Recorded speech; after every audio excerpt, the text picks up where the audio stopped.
Good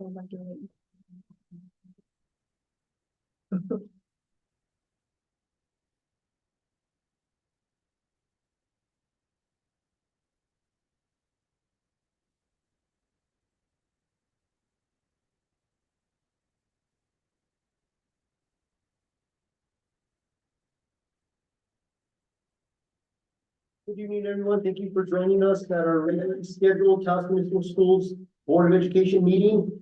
Today is February 5th of 2025. For the record, it is 6:15 p.m. I would like to go and call this meeting to order. President Flores, Here. Vice President Sprague. Here. Secretary Trujillo.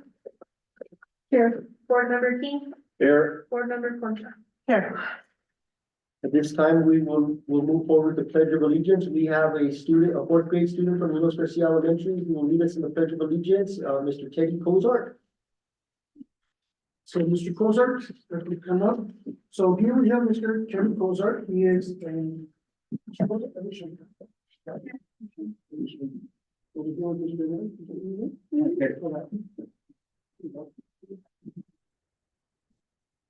So, Mr. Kozart, Mr. Kevin Kozart is the fourth grade from Milos Garcia Elementary.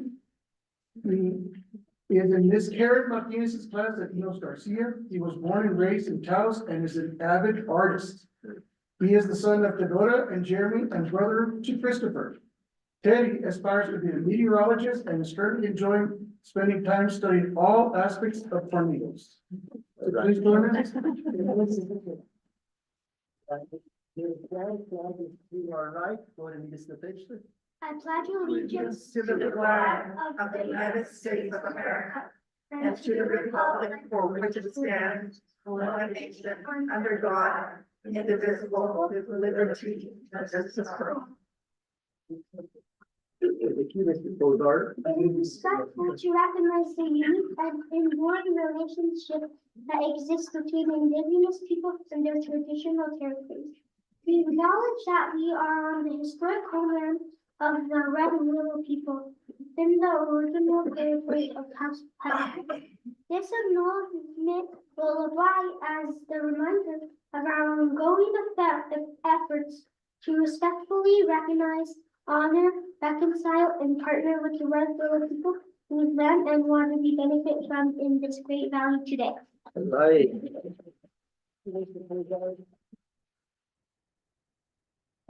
I want to thank Teddy and his family for joining us this evening and for leading us in the Pledge of Allegiance and reading our land acknowledgement statement. Thank you, Mr. Kozart, and we want to wish you continued success in your educational efforts. I hear you want to be a meteorologist. Yeah. I think that's very important. As you can see, we don't have a lot of snow, and I noticed you're wearing ski pants. Did you go skiing today? All right. How's the mountain and the snow up there? Good. Good to hear. Well, thank you for joining us today, Teddy. Appreciate you. I just want to acknowledge Superintendent Leyen for starting this new initiative where we invite students from our various school sites to be present and to participate in the board meeting. I think it's very important to get them out here and participate in civics. So we'll move forward from Teddy's land acknowledgement statement to item E, approval of the meeting agenda. We have just a few proposed amendments. First amendment, and I will go ahead and include this in the motion. I will make a motion to approve the agenda with said amendments. Under I of presentation, it has been requested to move F before A. And in regards to the consent agenda, I would like to go ahead and pull item out A from the consent agenda for discussion. At that time, with that being said, there's a motion on the floor. Second. We have a second from Vice President Sprague. Please call for the roll. Board Member Concha. Yes. Board Member King. Yes. Secretary Trujillo. Yes. Vice President Sprague. Yes. President Flores. Yes. Item F is an item we reserve for public comment. Is there anybody in the audience who would wish to speak for public comment? Madam, if you could please come up to the podium and state your name. We do have an allotted time of 3 minutes, which we try to stick to, but we will work with you. Thank you, Chair Flores. Good evening, Chair Flores, Superintendent Layton, members of the board. My name is Elizabeth Campbell. I live in Rochester House. And I'm here tonight speaking as an individual. I have 2 documents that I would like to enter into the record. What I've done is gone into the publicly available data on the NM Vista's website and consolidated that data for academic years 2022 and 23, or 2022, 23, and 23, 24. In a sheet so that people can more easily see trends and make comparisons. And that's really all I have to say about that. I have 2 documents down.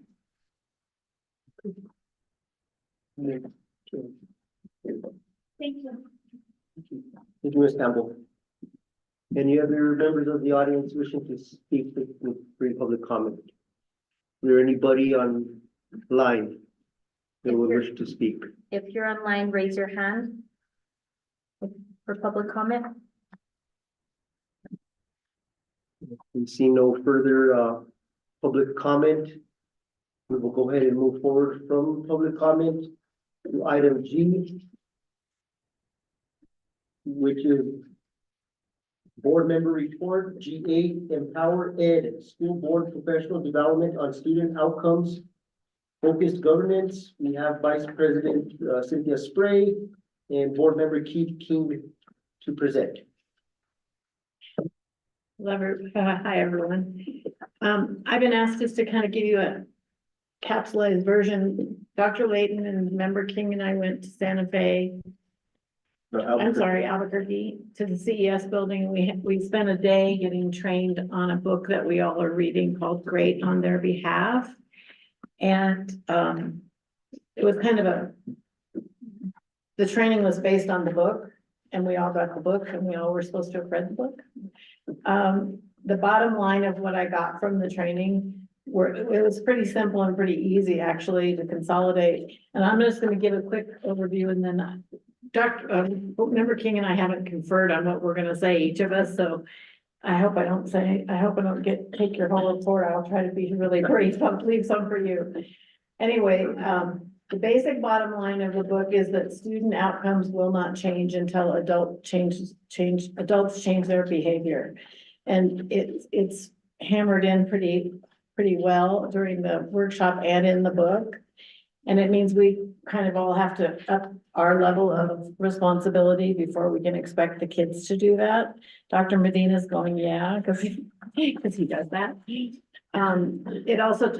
also learned to set a culture for change with a focused mindset. It's so important to keep your mind focused on what you're doing and not get all over the place with it. To establish goals and guardrails, and what the goals is obvious, but guardrails, by that they mean what we are unwilling to give up for our kids, the things that we won't negotiate on. They talked about the importance of effective monitoring for continuous improvement, and essentially to develop policy programs and monitoring and stick to those 3 things all the way through the year.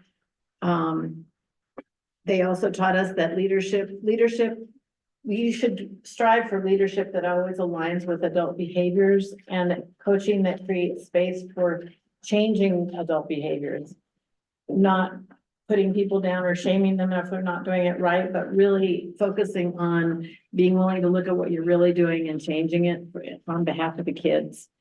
There was a great teacher there. We had Lily Mayor-Ortiz, who's part of the NMSBA group. We all would recognize her. David Chavez was there, and Adan Delgado from Cuba. All the presenters were really, really good. We learned a lot in a really short amount of time in that day. And that now I'm going to pass it over to Board Member King. Or I stand for questions. Does anyone have any questions yet? Or you could put all your questions on to Member King, not read them. Oh, we can leave it open. Appreciate it, Board Vice President Sprague. I'm going to show you guys this book. This is a game changer, guys. It's Great on Their Behalf, and it's written by a fellow school board member from Kansas City. And ironically, I went to school in the suburbs of Kansas City.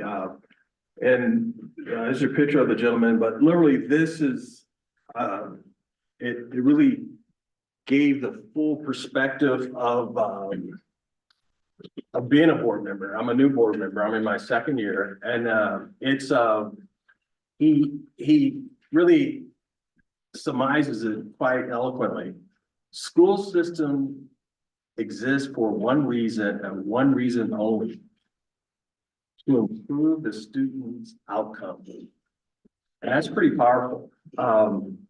And as board member Spray said, Vice President Spray said, is adult behavior is crucial. And so our facilitator was the past president from South Valley of Albuquerque Public Schools.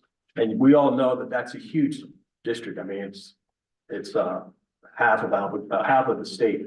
And you know, South Valley is a lot of people from Old Mexico, from Chihuahua. And I say that with love because my wife is from Chihuahua. She's a teacher here at the district, and she has her master's, and she's passionate about the kids. She's one of those teachers that you look up to. I'll say it, sometimes you have a crush on, you know, normally fifth grade. And, but she loves the kids, and she does things for the kids. And literally, as staff, as you guys, remembering the kid's name, calling them by their name when they come to school is huge. But this book is amazing. I know our board will finish reading this and we can start evaluating ourselves. They say put goals for the board, which is great. Just like we want you guys to be monitored, we have to do the same, okay? And I think this is gonna work. I would encourage every one of you guys to read this, because then you can have dialogue with the superintendent. And therefore he has dialogue with us, and we can all be and I'll leave this up where you guys can take a picture and break.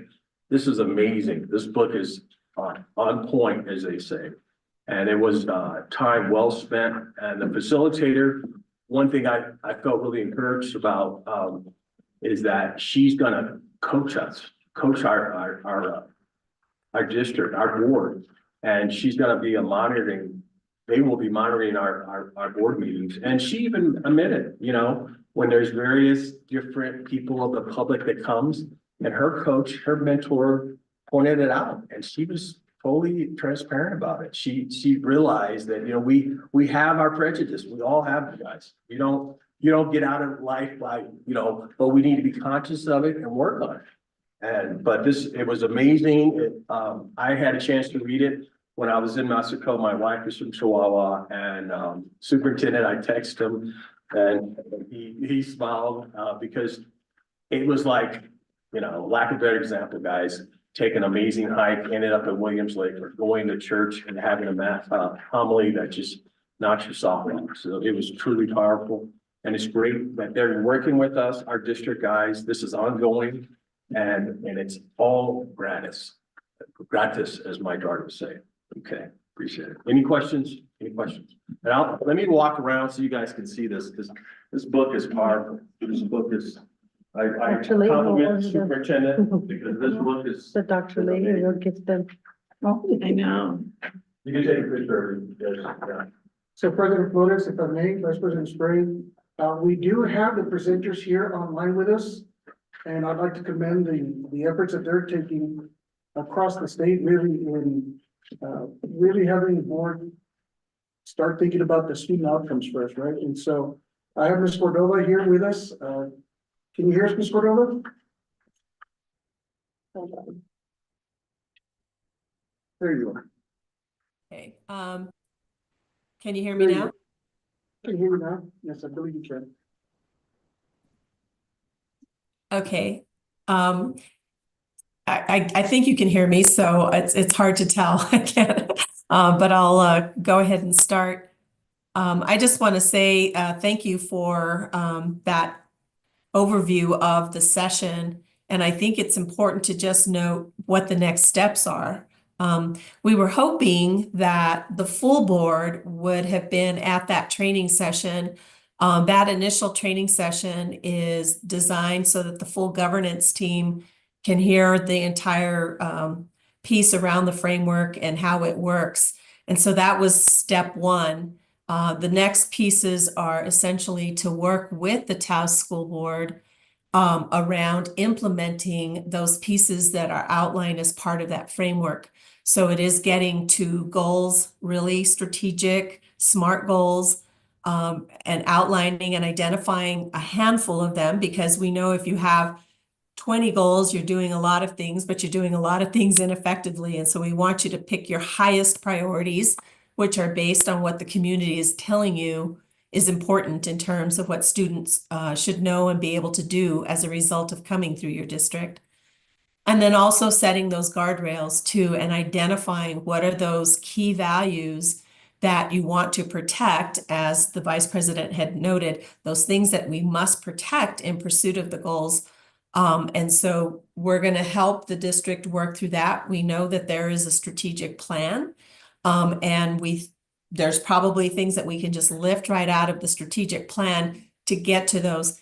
In this framework, the board is the one that owns the goals and the guardrails. And once the board sets those as the priority, you're essentially cascading it down, or you're giving responsibility to the superintendent to figure out the strategies to get to those goals and those guardrails. And we highly recommend that each of those goals and guardrails at least be 3 years in duration. 3 to 5 years is the standard on that, because then you're going to be measuring it over time. So for us, what I really would like to see, and I'm hoping that we can get to, is for those board members that were unable to attend that first session, I'm hoping we can pick you up into another session that we're going to do with another board, maybe invite you so that you can also get that same lens. It's really helpful when the full board receives that training and understands it from the same lens. You're not trying to play catch up. So we'll talk about that, and I'll work with Superintendent Layton so we can see how we can get to that. And then once we have that, I know that the superintendent was already rolling up his shirt sleeves. He was really excited about this because I know Superintendent Layton had some experience in his previous role with another district because the state had adopted this framework. So you all are in advantage there because you've got a superintendent who comes with a bit of experience in this process and knows that it works. And so we're really excited to get started. What the plan is once we get that, we identify goals and guardrails, we can work. Your coach is going to be Lily May Ortiz, who is also on the phone with me tonight. And Lily May is going to lead you through that process of really honing in, identifying those goals, getting that set up. And our biggest goal, the biggest accomplishment and outcome for you all is getting to actually starting to progress monitor. So monitoring, once you set goals, it's not great if you don't monitor them to know that you're actually making progress. And on a highly effective board, adjusts their agenda so that time is being spent during board meetings actually talking about student outcomes and understanding where your district is heading and are you heading in the right direction. And it also gives direction to your superintendent and is a great way for you to evaluate your board. To evaluate yourselves, but also to evaluate your superintendent. So we're excited about working with Taos over the next, throughout the semester. We're hoping by the end of the semester, we have all of those identified and we actually get to practice a monitoring session with you all. And as mentioned, we'll be watching your board meetings because we do know that coaching from this perspective, the coaching is the best part because we're going to be giving you feedback in terms of what we saw as highly effective. And for the board members, I will go ahead again and send out the framework so that you can see how you're evaluated against that, against all the pieces that you need to be doing, setting your goals and vision, your goals and your guardrails, establishing a monitoring calendar, aligning your resources, doing the continuous quality improvement. And so there's a way to evaluate yourselves and the work that you're doing to get there. And so I stand for questions too, if any of the other board members have questions. Board have any questions for Ms. Cordova? Thank you, Ms. Cordova, for joining us tonight and for sharing that information with us. Definitely look forward to possible rescheduling so that the myself included, and the remaining board members could participate in that training. In hearing the board members speak and having started reading the book, I believe it is very valuable for this board and to share our experiences through this initiative, as we progress and learn from it, to share with the community, our staff, and share that experience with other boards so that we could continue to work on student outcomes. I believe that, yes, that's very important, and our adult behavior is first and foremost what needs to reflect what we want to see in our students. So thank you. I believe, go ahead, Secretary True. I'd just like to add, and let you know that, you can download the book on, Audible and, or buy it on Amazon. And, so, Dr. Layton had talked about the book, and so I bought the book on my Kindle. And then I went ahead and I downloaded the Audible, and it was so nice just to be able to listen, you know, while you're driving and then just compare it with the book. In fact, I was reading both the book and listening to it, and he was reading for me, and I thought, what a different experience. But anyway, that is, if you're into listening or reading, it's available.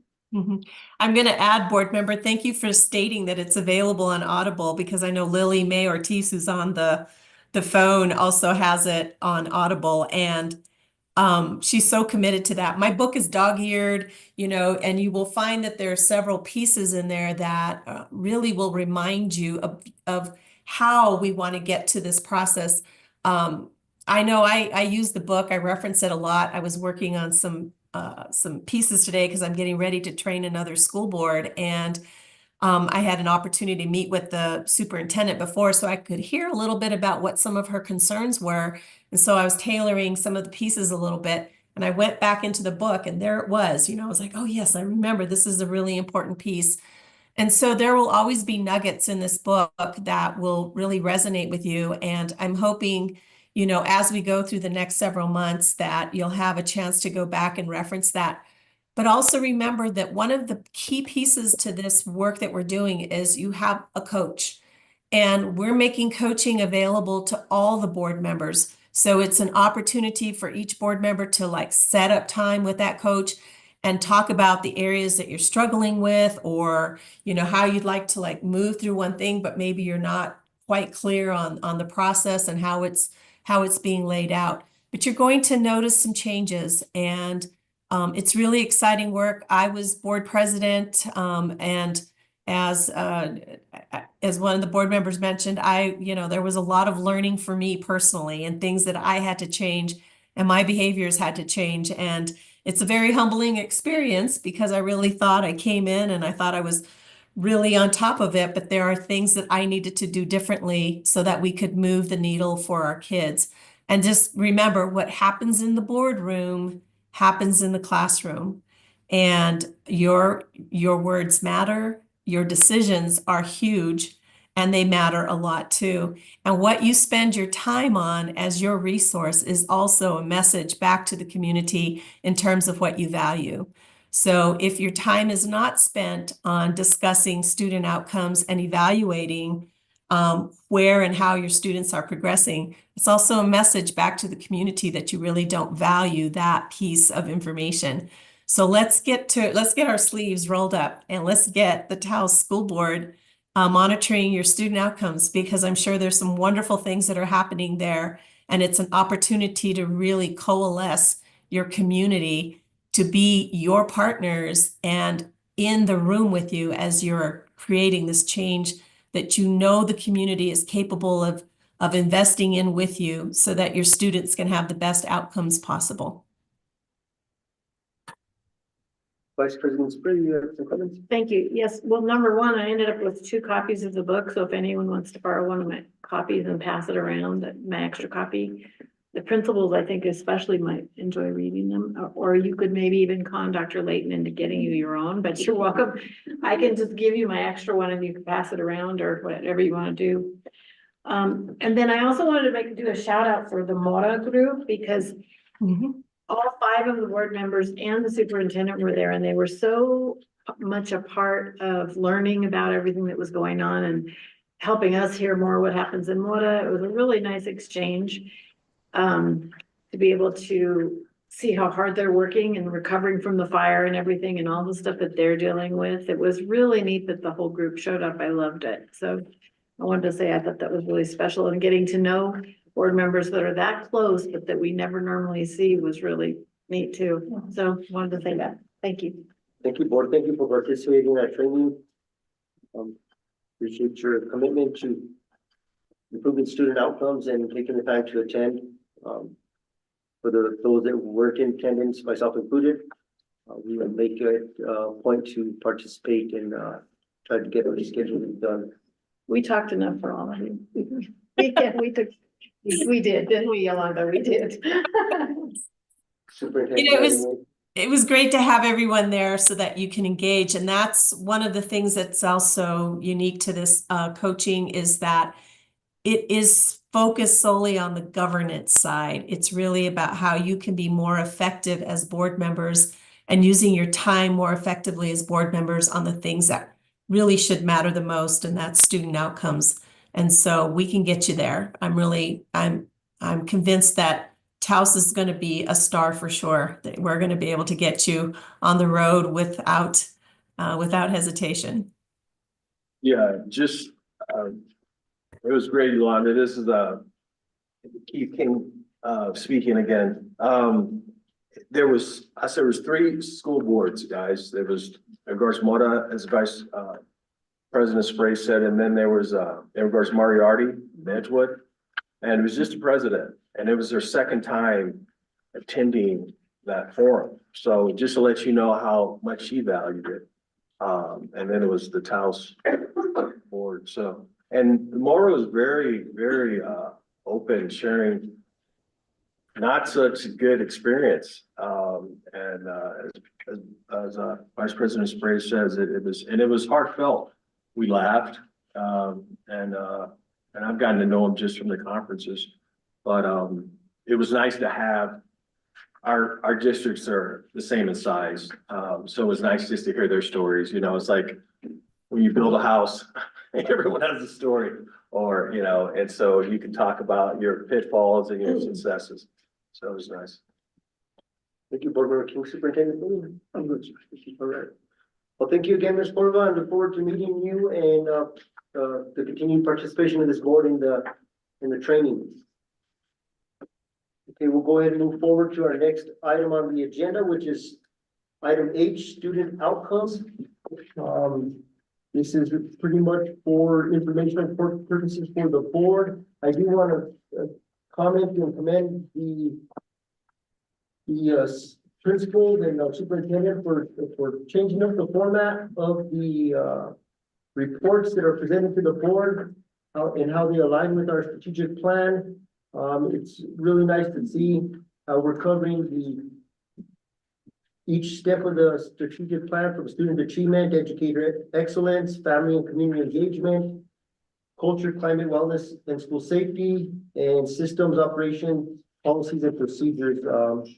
The reports were very full. They are full of a lot of information that is very important. Looks like our school sites are working very diligently on improving student outcomes. I did catch one thing that I thought was really cool to see. There are a lot of good things in these reports, but one thing that caught my eye and I just wanted to share is our middle school under student achievement. It says that students are engaged in working on a budget project where they choose items they want and complete the budget with an amount of job wage, and then determine how long they would need to work to pay for the items. I believe that's very important to teach our children life skills. I've received comments from the public, you know, as to not only teaching math and reading and science and all that goes along with that, but also teaching our students important things that will help them in their life as they leave high school to be more productive citizens, or just understand life's challenges. And I think that's something that's very critical. And I would encourage all of our school sites to be creative and see how they can, teach our students life skills that will, help them throughout the course of their entire life. With those comments, does the board have any comments or questions from the report presented? I just want to make a comment towards my adopted school. I really, appreciate seeing the family and community engagement goal in there.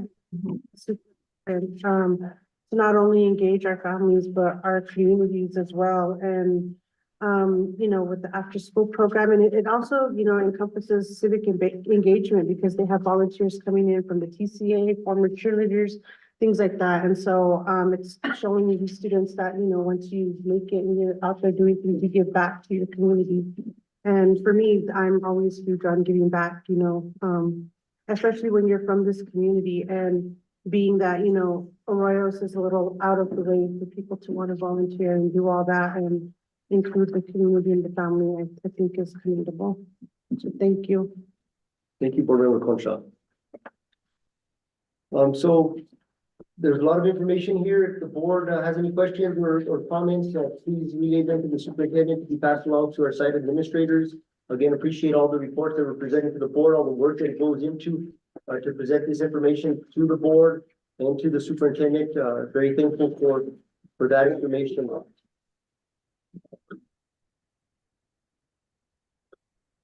Moving right along, let's see, is item I, presentations. We did amend the agenda to move item F in front of item A, so we will start off our presentations with the Richard Siegel Award, Tanya Vigil, District Art Teacher.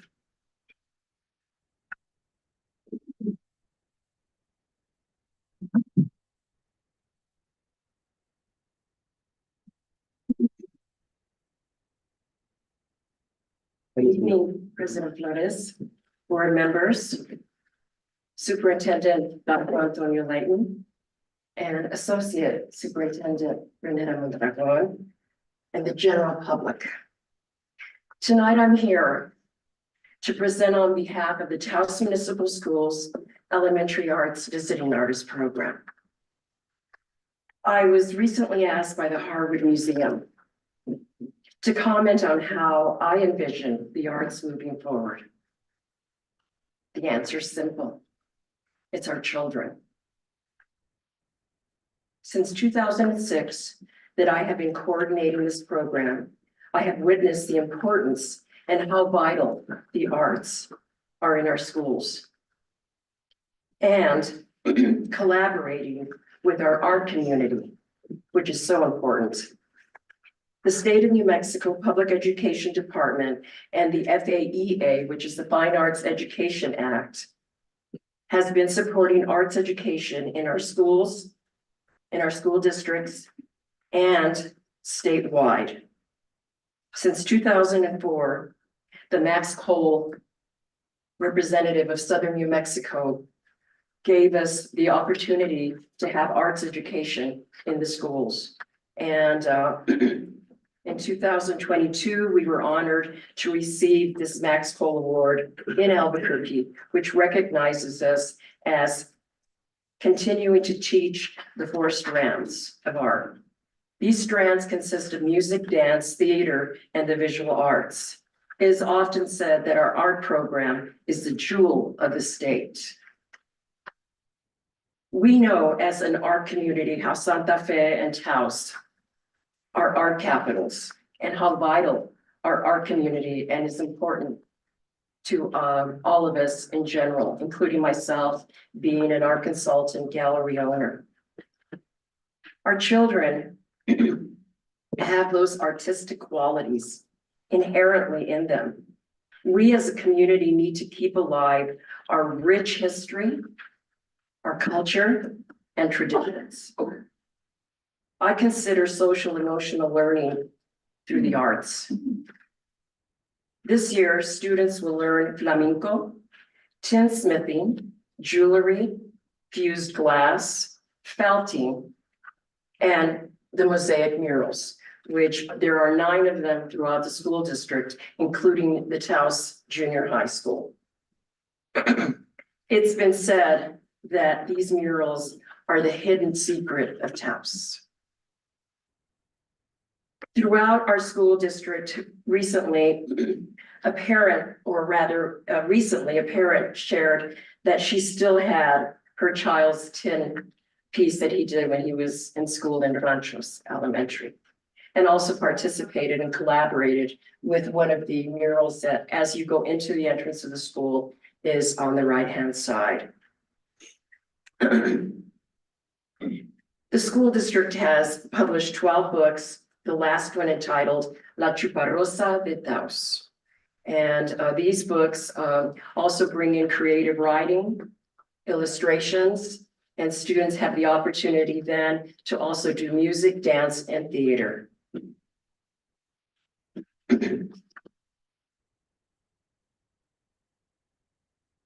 This show that we are preparing for is also and will be presented at the Wildflower Playhouse Theater. We will have an exhibition, all 3 school sites, all elementary schools.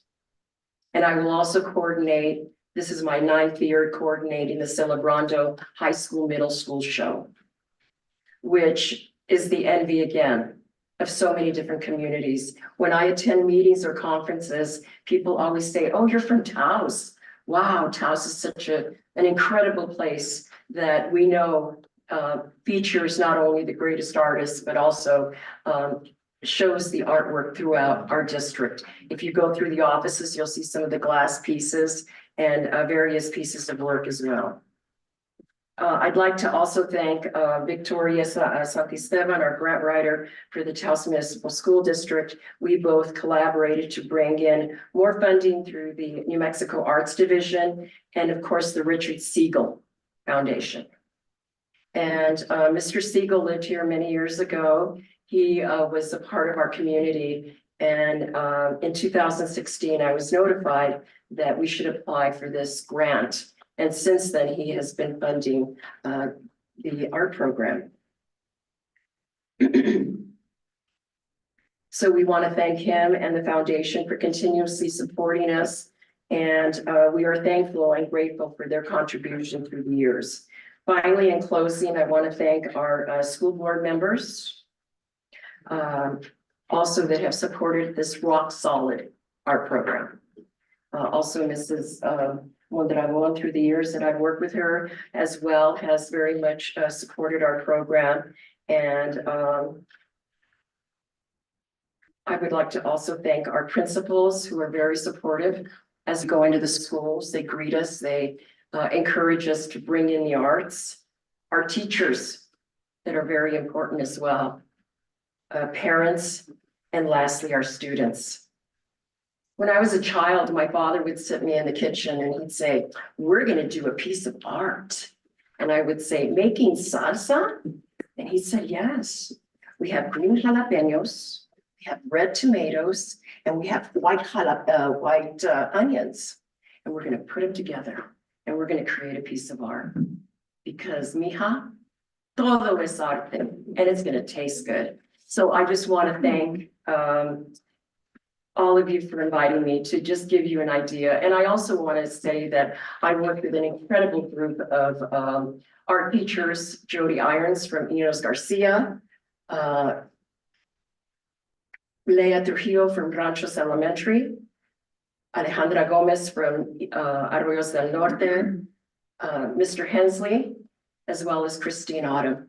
So as a school and community, I think we should really be proud of our students and what they've created and how we're going to move them forward in these times and how the arts are very vital. Thank you, Ms. Vigil. If you could just, does the board have any questions or comments regarding the presentation of the art program? Thank you, Ms. Vigil, your passion. I can feel it and can see it in your motions. Thank you for continuing. You know that you lost your dear husband. Just thank you for your passion as you give to our community. Thank you. Yeah, thank you, Mr. King. Yes, thank you, Ms. Vigil, for supporting the arts program. I think it's very important. I remember being on the board when this first was brought into our school district. Just opening up, that creativity within our students, opens up different aspects of their mind and shows what can be created with creativity and music and theater and all those, pieces of different art, are very, critical in our involvement as humans and as we progress through life, being able to look at, art and understand it and relate to it. So thank you for that. Appreciate it very much. Thank you so much. Gracias.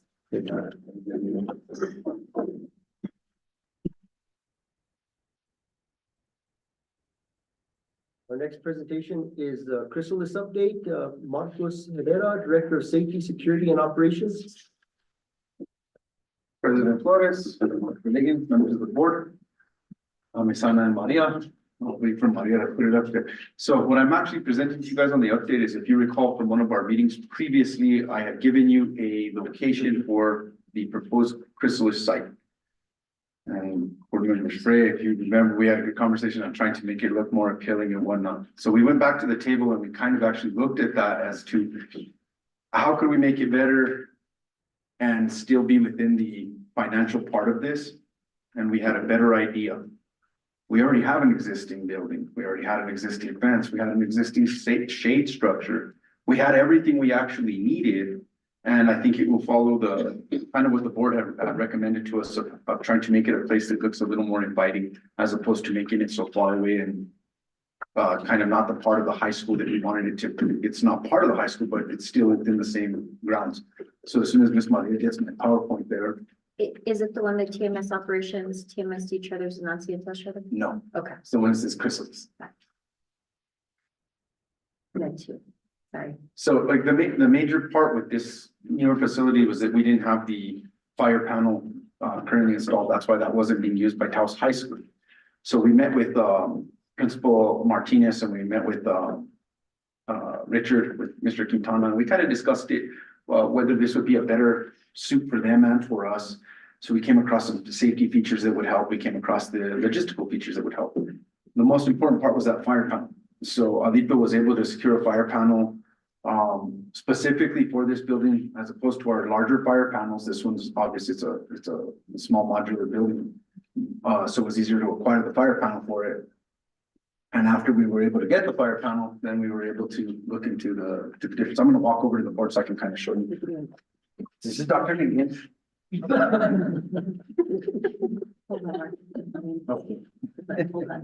have to have a little laughter. We have a lot. So are you all familiar with the building? I don't know if you guys got a little bit of a look at it. So it's gonna be on the south end of Taos High School. Where our proposed auxiliary gym is. So this would be right next to the auxiliary gym where our wonderful garden is back there. So this is the new site proposal. You will find that the building is actually the same size as the other building that we had previously proposed, so we're not trading any space here. What we are picking up is a larger space as far as the area next to it. So you might be able to recognize the building here, 88 ramps, we got all that, and what another next one, Maria? Excellent. No, it's gonna take it. Okay, dedicated space for smaller groups and whatnot. It's adjacent to the garden. You see the garden area in the background. The big blue tarp, I think, Mr. Trujillo, I think you asked about that, just making sure that we had a sufficient space that was shaded. Those shade structures are quite expensive. Guess what? We already have one. We don't have to pay money for this. It's already there. Go ahead and flip another one, Maria. There's that fire panel. So this was actually replaced. So it's new, it's updated. Fencing and gating was important to us. If you recall, that's what I was actually asking for the approval last time, was almost close to $70,000 worth of fencing. We don't have to pay that $70,000. Now we can use it for some other proposed projects that will be still on Taos High School's property, but they'll go towards safety and security in a different way. I wanted to point out the guard shack right here, because I think it's very important. I know you guys were concerned with the safety of those students. We are going to be having a part-time guard that will be working both at Taos High School and with the Chrysalis School. But having the guard shack in plain view, site picture for the guards to actually keep an eye on it, we thought that was another good point for us here. It's already gated. We are going to actually be putting in, the access control system on this gate, because that's the one thing the building does not have is an access control system, which we want to have an access control. So they can use the little card. So only our students from Chrysalis and our staff from Chrysalis will be able to use it. The alternative setting behind this is a gate into Taos High School's garden. We are just simply going to replace the gate from the Chrysalis proposed site onto the outside of the garden, so that the students from Taos High School can still come through this area to their garden. The camera system already is in place, again, with no cost to us, it's already in existence. So Alipio and the guys actually went ahead and moved this up, so it's further up, so we can actually hit different spots around this building. And then we have a camera on the backside as well, so we're already covered 360 degrees like we were gonna do at the other proposed site. Yeah, Maria? The interior of the classroom, this is one of the classrooms, so beyond this point here is a bathroom here and there's a bathroom here. It does have a sink, it has capability for if we wanted to do something, art projects, whatever, we just talked about some art.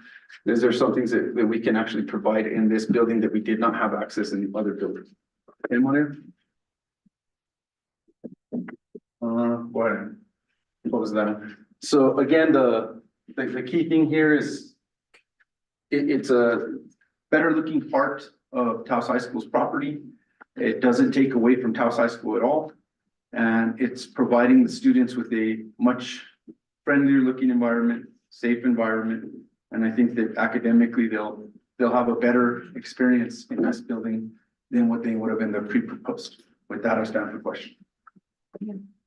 Thank you, President Flores. I'll tell you, all the board members, Dr. Layton was kind enough to drive me by the building and the site recently, and it passes the test of the things that we were concerned about, which Marcos brought up. But I had two questions for you. How much did the fire panel cost? Do you know? I don't have the exact amount of the fire panel, but it was under $20,000 for that particular one. But again, it's a smaller version of what we would put in a regular size school.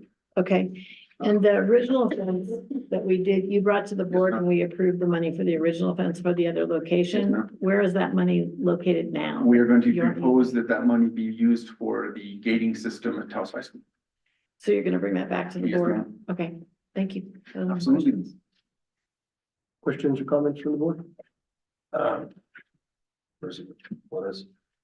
appreciate that, Mr. Mayor. I appreciate us looking at things differently and being flexible. This is literally what the book talks about. Yeah, so thank you. You know, tossing money at it, taking a step back and, you know. Yes, sir. Good job. Appreciate it. Thank you, Mr. Herrera, for the update. Appreciate Thank you. it very much.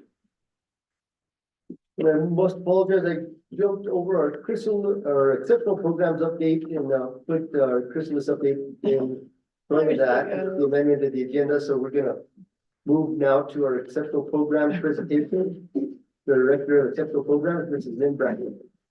Good afternoon, Superintendent Layton, President Flores, board members, fellow administrators, and people in the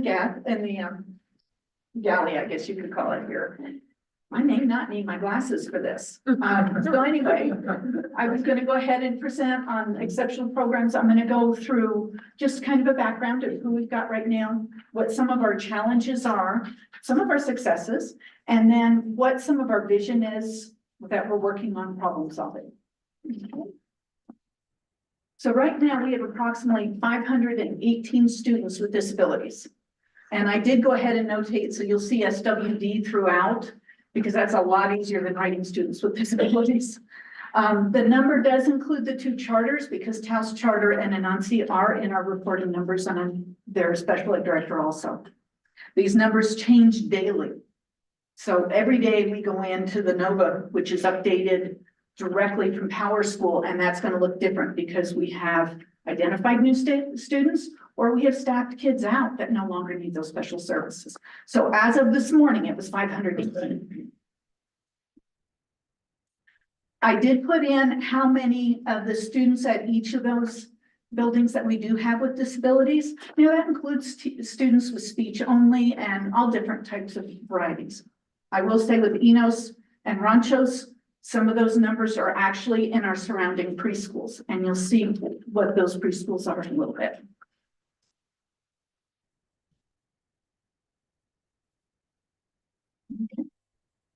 So what I did is I did separate out a little bit on what kinds of disabilities we have. You can see 52% of them are students with learning disabilities. The next one is speech is 13%. Then other health impairment, which encompasses a number of different things, that's 11%. I have 24% of all the others because those are smaller occurring or lesser occurring disability categories.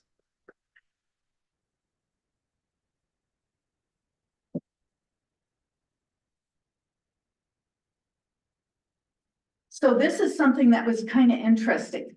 So including the two charters, there's 2,143 students as of this morning.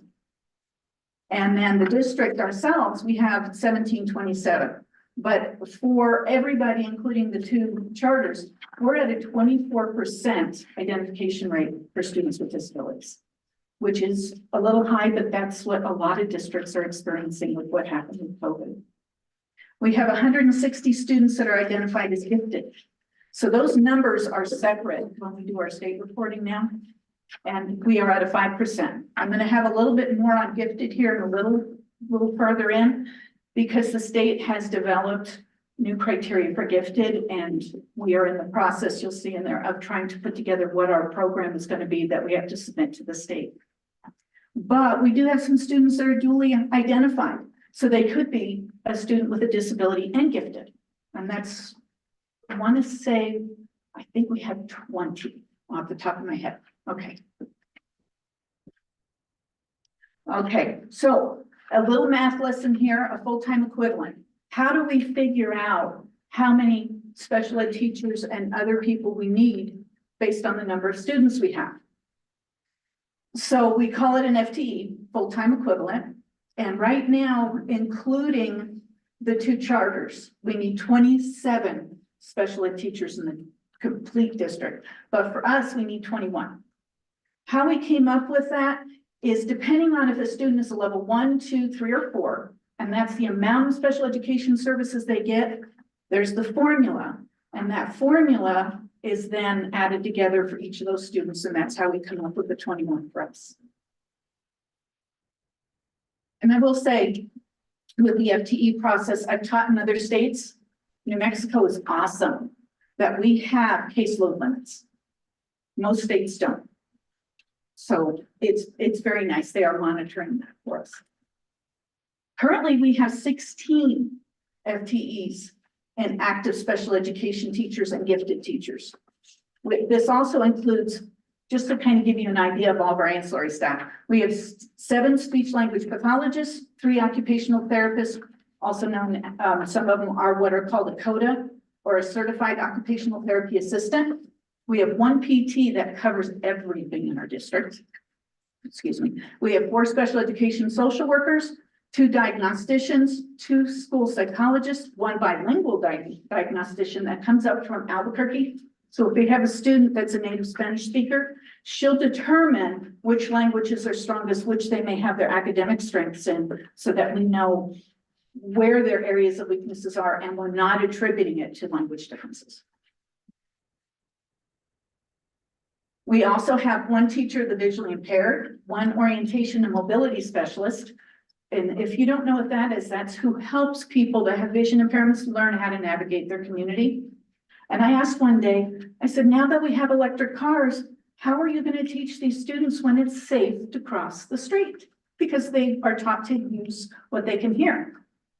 Well, they've started making electric cars with sound because of that. That's one of the reasons. We have 1 audiologist, 1 certified behavior specialist, and 1 transition specialist.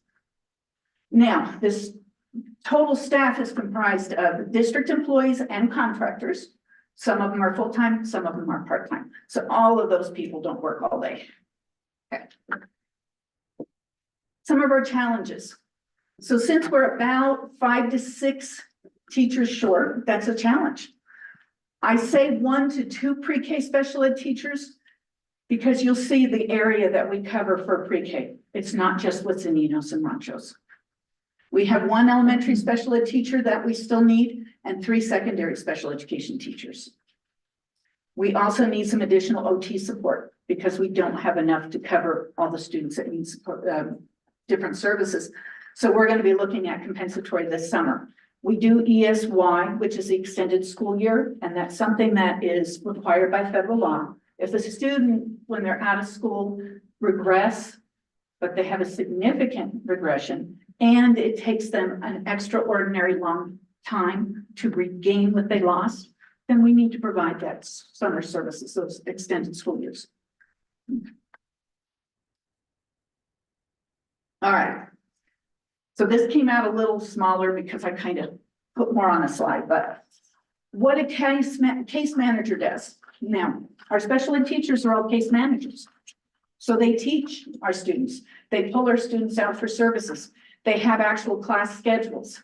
Over and above that, they have to participate in initial evaluations, the meetings, and reevaluations, which is done every 3 years, annual individual education plans, which we do with each evaluation, but we also update it every year, progress monitoring of the goals, additional meetings as needed, which we have some students that we meet quite regularly, graduation IEPs for seniors, that's an additional type of IEP we do, progression IEPs, which I will say, we used to call those transition, but there's 2 different kinds of transition. So Miss Madi Chavez came up with progression. I love it because we don't confuse ourselves. But these are kids that are moving from pre-K to kindergarten, kindergarten to first, fifth to 6th, and 8th to 9th. We're already starting those new because our IEPs will generally go over a 2-year span. And so if they're in 6th or 5th grade, well, the 6th grade is going to be at the middle school. So they do them in teams to make sure we cover all those pieces. They're the ones that are progression. Transfer IEPs, when we have a student, when we have a student move into the district, if they're from a surrounding area, chances are we're going to accept the IEP as it is. If they're out of the state, we can't, because every state has different identification criteria. So we have to determine if they meet our criteria and if we need more testing. A lot of that depends on what the different districts that they came from census. I talked about extended school year and other programming needs, which can be changing from every student. All right, so pre-K. These are our kiddos that are 3 and 4 years of age. So we don't just have our 2 classrooms at Enos and our 1 classroom at Ranchos. We also service the 3 YDIs that are in the community, the Taos Pueblo Head Start, UNM Kids Campus, the grads program at the high school. We will occasionally have a student there we have to provide services to. Inspire, and they have a couple locations now. Los Anhelitos, who's also what we call our fit team partner, and they do the 0 to 3 kiddos. And then we take them over from 3 and go up till the time they're 21. Little Bug is another preschool that's in the community, and Anansi Day School, which is their in-house preschool, is not part of their charter. So we provide those special ed services. We did have, if they have a student that requires those. So, and our ancillary staff goes out there as along with the special education teacher. So it's our responsibility to make sure we do child find and service all the students within our district. Okay. So funding is always a challenge for special education. And one of the things that's interesting with IDEA-B, there's always a thought that it's a fair amount of money. We get $1,400 to $1,500 per student. When it was the law was first passed, they determined how much they should be funding. They're at 30%, which is basically what they've been doing. They used to have it mandated and they changed it to recommended. That's why they've increased it. A number of salaries have been paid from IDEA-B. Well, one of the things that we run into, IDEA-B doesn't go up with inflation, and it also did not go up to cover the state mandated raises that the district has had. So that has then given us less money in IDEA-B to provide. Also, our IDEA-B grant we share with the 2 charters. Okay. Professional development is difficult because we don't have a lot of time dedicated to that. And there are so many constant changes in the laws and regulations. It is really hard to be able to provide that time for our special ed teachers to keep them up. And then another challenge we've had is the state and federal reporting. The move from STARS to NOVA, I don't know how many people know here, but I know we have other people back there that do, has been painful to say the least. And they started the change. Yes, Maria knows. We started the change for the 23-24 school year. This year, 24-25 is getting better. But Wednesday is the 120th day count, so I'll be entering data all weekend. Go ahead. Some of our successes. We brought 8 contract teachers into the district. That doesn't include all of our ancillary staff. Enos and Cyber are fully staffed. Now, does that mean they have a full-time person? No, but they have sufficient staff to provide those services for all the students that are there. Dr. Collins is helping, she's my IEP coordinator, but she's helping to manage gifted students at the high school also and do a lot of their IEPs. I've been, as our pre-K special ed teacher left us in December, so I'm covering as the case manager. I'm looking for a special ed teacher because our kiddos in preschools right now. I have a plan that this summer, hopefully we'll have one by then. And in the month of June, every one of the pre-Ks, except the ones in our 2 buildings, are in session in June. So we'll provide those compensatory services in the month of June. We did professional development for the district's administrators focused on discipline. Wash Gallegos came in and provided that because there are rules based on IBAB, the law, on how we can discipline. We have an increase in IEPs and EDTs, which is your eligibility determination team meeting. We do, that's the one we do initially to do the initial determination. We do every 3 years, and we are getting them completed on a by our count days, which has been a little bit difficult because we've been short. We formed a gifted action team. We had our first meeting Monday, and we brainstormed on how we're going to do this. We have to figure out how we're going to screen our kids, how we're going to identify our kids. There's additional areas of giftedness than what there used to be. How are we going to provide those services for our students and those types of things? And then the adaptive ski program has been a wonderful thing. The Taos Ski Valley has specialists up there that actually work with Special Olympics, and they have those skills to help our students that may have significant disabilities, and they get to go out and ski and they love it. We have students that they have a ski they can sit on and be able to ski. And so they do all kinds of neat things. Okay. All right, areas for growth. Working on this gifted program and its requirements, and it's due this spring that we need. So we're going to be meeting every Monday to go ahead and get those things completed. Finding and retaining reading specialists. That's been a critical issue. We get them and we help train them because we have somebody who is a sounds and syllables expert within the community, and she does trainings, but we have not been retaining them. General education staff understanding the implementation of the MLSS and SAP process, how that impacts special education, because we have to have the data from those interventions before we can really determine if they have a disability. And then providing the accommodations that are listed in all those documents. Sometimes it's really hard when we may put in their preferred seating. What does that look like? And I could ask every one of you and you give me a different answer. And I tell people, no, you can use 2 sentences. It needs to meet that stranger test so that anybody that picks that piece of paper up goes, oh, they do better if they sit away from the door, but by the window. Or they need to be closer to the teacher, those kinds of things. The process of tracking and completing IEPs and educational determination meetings in a timely manner.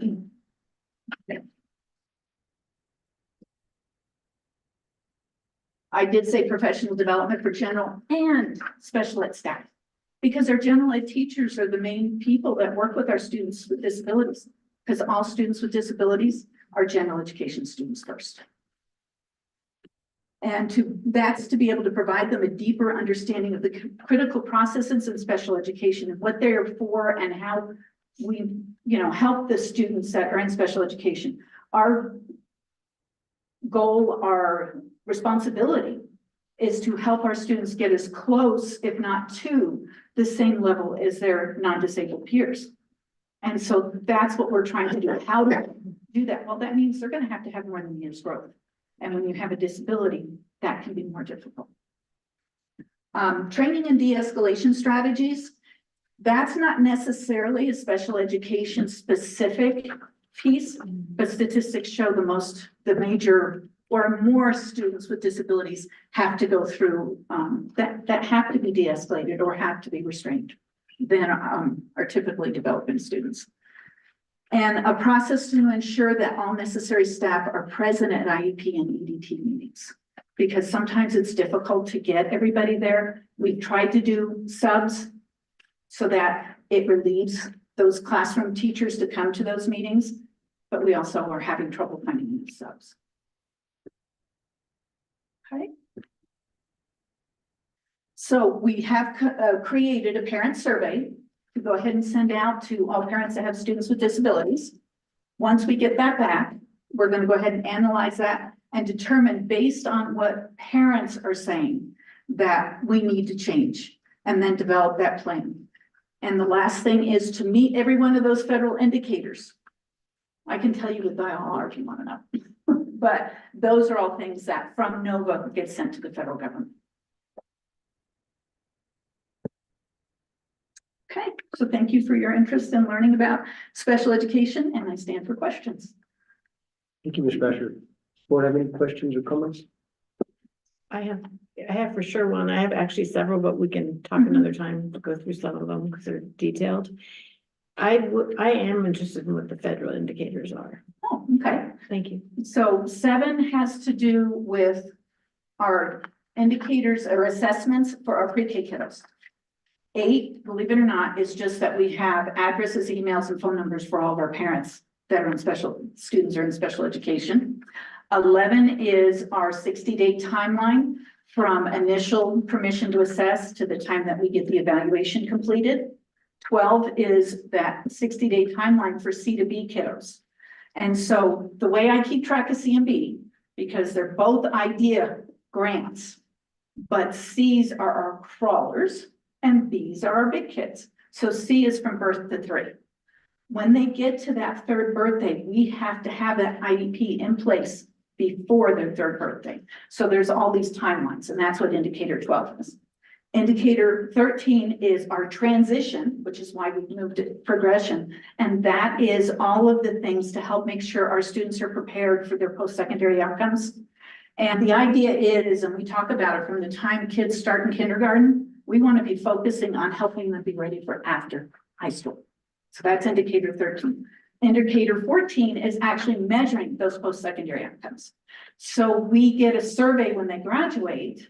What is it you want to do? Do you want to go to college? Do you want to go to trade school? What industry do you want to work in? And a year later, we call everybody and see did they do it or not. So those are the indicators. Thank you. How long have we had a special ed program here in Taft Municipal School? I would say at least since 1974, since that's when IDEA B was initially written. Okay. As I said, I do have some more in the weeds kind of questions. Okay. Maybe Dr. Layton would could meet with Ms. Flasher. I could ask for my questions with you sometime. We can definitely try to. That work for you? Thank you. Because they're more than welcome to ask. Yeah, tonight. That would be the best time to do it. I think not. I think I'd rather wait. I'm gonna get my questions in order and then it'll go faster for all of us. Thank You were you. jotting down notes as we went. Get the responses for you. I'll pass them. But and then I'll, put it to the whole board as the responses. Oh, great. That'd be perfect. Okay, thank you so much. Appreciate it. So how many adoptive skiers do we have right now? Okay, I'm gonna say off the top of my head, 15. Because we have them that go from, I don't think we have any at Arroyos this year, do we? The program, but we have them from Ranchos, we have them from Enos, we have them from the middle school, we have them from the high school. That's great. Kids can get out there and It changes your whole It day. does. They are able to relax and enjoy, and our OTs and PTs go up with them to also support, and that is service time. So. Thank you. I have a question. What is the screening process, or if you could just elaborate on that a little bit? Screening process for special education? Yes. Okay, so if anybody has a concern, that's our first place. If it's a parent, we do need to have them go through the SAP process, but we will also evaluate simultaneously if there is that indication they may have a disability. We do child find, which we can do screeners there. Anybody that thinks there may be a concern, if a physician calls or sends us a note and says, I think there may be a problem, then we're gonna go ahead and do some initial, just kind of look at, I guess you could say. And if that indicates there may be something that we need to do, then we go ahead and start with the evaluation process. The funding, so Idea B it's federal funding. Mhm. Does it increase every year? Did it get the same amount last year? It's per student. So it's per student. So one of the big differences between the Idea B funding and the state funding is Idea B funds the same amount for every student, no matter what their disability is. And I may be wrong on this. I'm going to try to get this right. A level 1 student has a 0.7 additional factor from the state, and then it goes up from there. So they do by level, because when you have students at a level 3, level 4, they have a lot more needs. And actually, Victoria just helped me put together, and I don't say the name right, but it's a grant from the state that provides for those extremely expensive students. And it's quite intense, but we'll see if we receive anything from them to help offset some of those costs. Go ahead, Secretary. Oh, You did mention that because of the increases in salaries, that the grant was impacted. mhm. And so is the staff fully paid from the grant? There's a few of the staff that are paid from the grant. The most of it comes out of operational. And what happens too with the federal grants, we have to maintain the same effort out of our operational funds every year before we're technically allowed to touch our Idea B funds. And if we don't, then there's some problems with that. We've, for the last couple of years, been able to do that with no problem. So, and this has been going across the state when we've had different meetings with PED and the state finance. A lot of special ed directors have really said, hey, we're hurting here because of this. And they didn't think about that evidently when they put the funding formula together for increasing staff salaries, that mandated staff salaries. And actually, I brought that up to PED. You did also? Yes, because it is a big concern, because then it impacts our budget over here on this other side. That we have to consider the personnel that is funded through the grants that are deserving of the increase, just like everyone else. So again. And I will say, with the shortages that we have, our special ed teachers have gone over and above to really, and the same with our educational assistants. They've gone over and above to really help our students. That's always their focus. And that's what they have most important in their hearts. But it's good to confirm exactly what you're telling us, because again, when we have these conversations at some of these meetings we can bring that up again and again. Because it's something that concerns our schools, our staff, and our children. And the state legislature's in session right now. So I haven't been a part of it this year, but I have in the past with some of the groups I belong to in the state, and I've also gone to the federal level and participated through the special education administrators. That is a national organization, and we have a representation from every state, and we hit a lot of our legislators. Because in December, again, the legislator who presented to us, they did indicate that there would be an increase in salaries. And so to me, when I approached him after, because they at that particular session, they didn't ask allow for any comments or any questions. I did ask him, you know, I said, are there allowances? I said, for the staff that we have on these grants. And he couldn't comment on that. And so I believe that if you all have a voice and an ear in your connections, I think it would be very well noted that it will confirm what it is that we're telling them also on our side. And it's not just our IDEA grant, it's our other federal grants like Of Title course. I and so on. Of course. They're all affected All of in a very similar way. Vice President, please. Yeah, I'm just trying to get clear on something. You said that you're not fully staffed or where you Mhm. need to be. Is that because you can't find people or because of money or what? Because we can't find the teachers. So because of maintenance of effort, we already have to budget for those teachers. Right. So that's not the problem, is we're having trouble. I've had, I think, 6 contract teachers lined up to come to Taos, and at the last minute they withdraw. Do we pay as well or better than other districts or is it roughly the same? I think that Taos does pay better than many districts because we've given, when there's those minimum raises that the state has mandated, there's been years that the district has paid more. Yes, Is it housing? could be. Gotta have our meeting. Yeah, this is weird.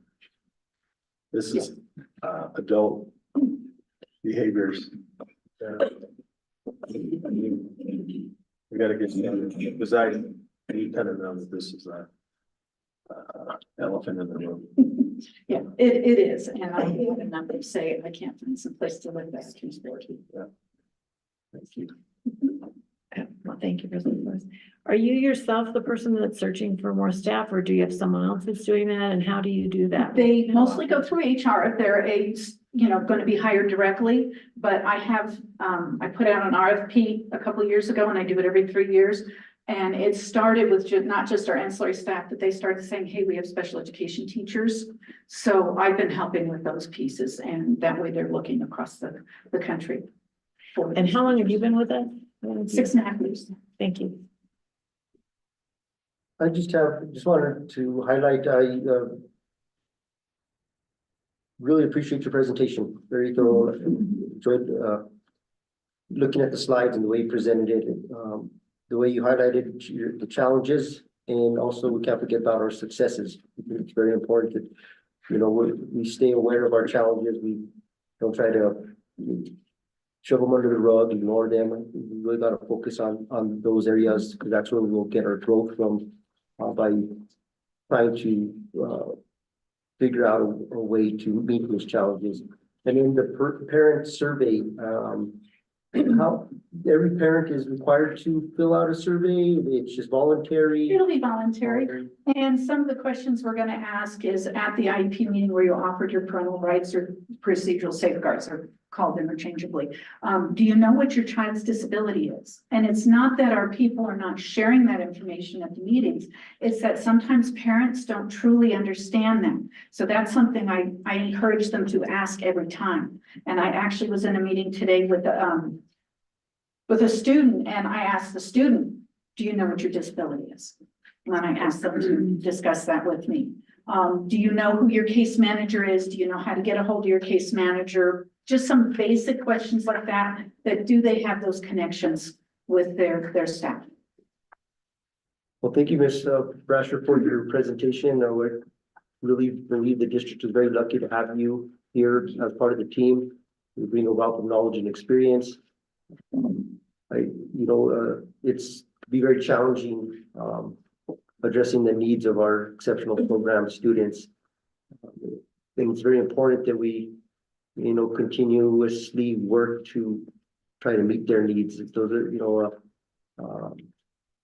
a group of kids that we need to continue to advocate for and ensure that they're getting the education and the services that are required. And, and not only meeting that, but trying to find any little bit that we could go above and beyond that, because that's very important to me. My heart is in special education, and I truly believe anybody who ends up in special education, you truly love it. I'd never go back to general. Thank you for all that you do for the district and our students.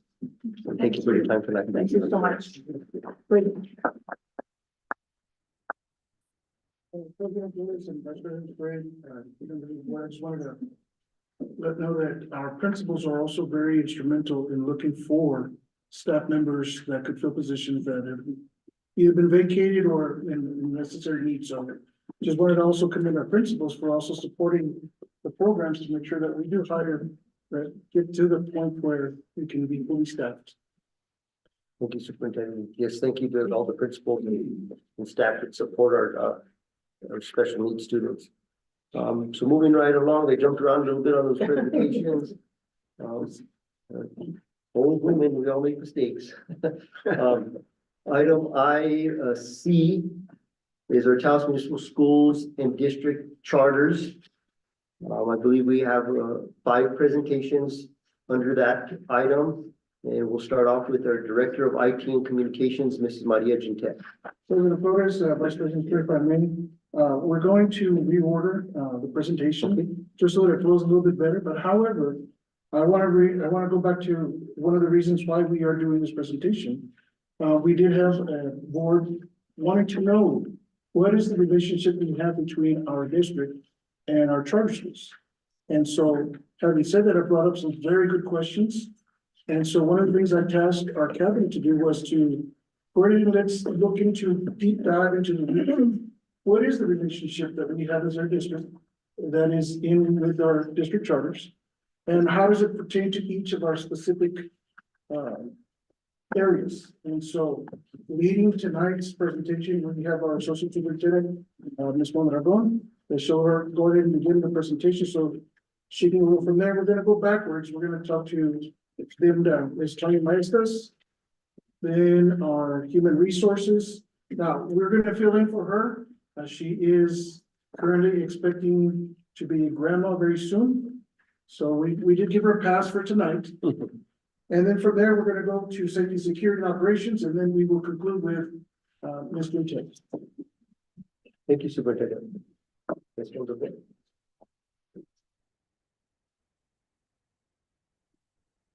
President Flores, members of the board, Superintendent Legan. Tonight I have the honor of going over the overview of the charter and district relationship. We have oversight over our charter schools, and the district follows the state Charter School Act, which stipulates a host of responsibilities. So the act expects the district as the authorizing charter to charter application process, oversee the charter contract, the performance framework, and ongoing oversight and renewal of and revocation, if that ever happens, and the decision-making of that. Basically, we're your arm of the board and the contract that you entered in with the charter school. So it's assigned to Superintendent Layton, and he assigns it to each of the departments. So we oversee each of the components of the charter schools oversight. Next. So it began in 2000, I want to say 1819, that NMPED looked at the State Chartering Act and decided that there needed to be more clarification on what that relationship looked like between the charter schools and the district. And so the NMPED started looking at some tools that they could utilize for the chartering and the oversight for the districts. I was honored to be one of the representatives because we had 2 of our district charters, or actually 3 of our district charters at that time. I was able to provide feedback for some of the tools that they were going to be looking at. So after that meeting of several districts within the state and meeting with NMPED and several charter schools, there were some additional district responsibilities that were placed on ourselves and on the charters as well. So it's to monitor the performance of the charter schools, take corrective actions if the school's performance is unsatisfactory, submit an annual report to the Charter School Division for NMPED. And this was actually placed on hold when COVID came about. Everything got paused and NMPED was actually pausing the oversight of the district charters while they were still going into the charter schools. The districts weren't having to utilize the tools that were available. We have, as Dr. Layton said, reached out to NMPED and we'll begin our oversight of Anansi charter because they have the renewal of the application coming up next year. So they'll be walking with us through that process so that we ensure that it's a collaboration between the district and the judge. We also developed the process for suspension, revocation, and renewal of charter schools and ensure that the strategies, programs, and services prioritize Martinez and Yazzie identified populations. So that became a huge component of the oversight that we do within the district. For my part is instructional performance framework and monitoring, which falls under State Statute 22-8B 9.1. We facilitate and conduct the yearly charter school review that falls under my department with our compliance officer that we were able to hire last year. So she is beginning that process, and I want to really acknowledge her for putting this together, since I have a huge binder for that process to go over the state statutes, the rubrics, and then how we're going to begin that collaboration with them. She has been our primary contact with the NMPED as well. Student academic performance, which we review at the beginning of every year. Their data is included with our New Mexico visas data. Academic growth, we need to look at the subpopulations and how they're moving through the system. Achievement gaps in both proficiency and growth between student subgroups. We really look at this when we're looking at our TESR report that we have to submit every year. That's included with all of our district schools. Attendance, we have monitored their attendance. That's included in our attendance plan. We ensure that they have completed their attendance outcomes and goals and set those, and then we make sure that they met the deadlines for NMPED. Reoccurring enrollment from year to year, and if the charter school is a high school, post-secondary, their readiness graduation rates. We also oversee some of their grants, and we're actually seeking some clarification from NMPED on community schools on what that looks like, because they are a district charter. However, they still need to maintain their autonomy when it comes to their programming. PED, I actually was on a meeting with them yesterday, is going to look to clarify that even further for this school district. CLSD is our literacy grant. We applied with them for this grant, and so we've been utilizing the funds to support coaching in their school sites and curriculum. We also submit their grant application at the end of every year, which is for our Title II, our bilingual TESR reporting, Title I, Title III. All of those reports go in, and the school district submits those. Title I, neither one of our charters, we use a formula to see if they qualify for those. Neither one of our charters qualify for that based on their socioeconomic status for their students. Dr. Layton, would you like me to stand for questions now, or with that, I stand for questions? If you could clarify Title I. Title I is our federal funds that support all of our school sites, and it supports students who are at risk, and it's based off of the socioeconomic status.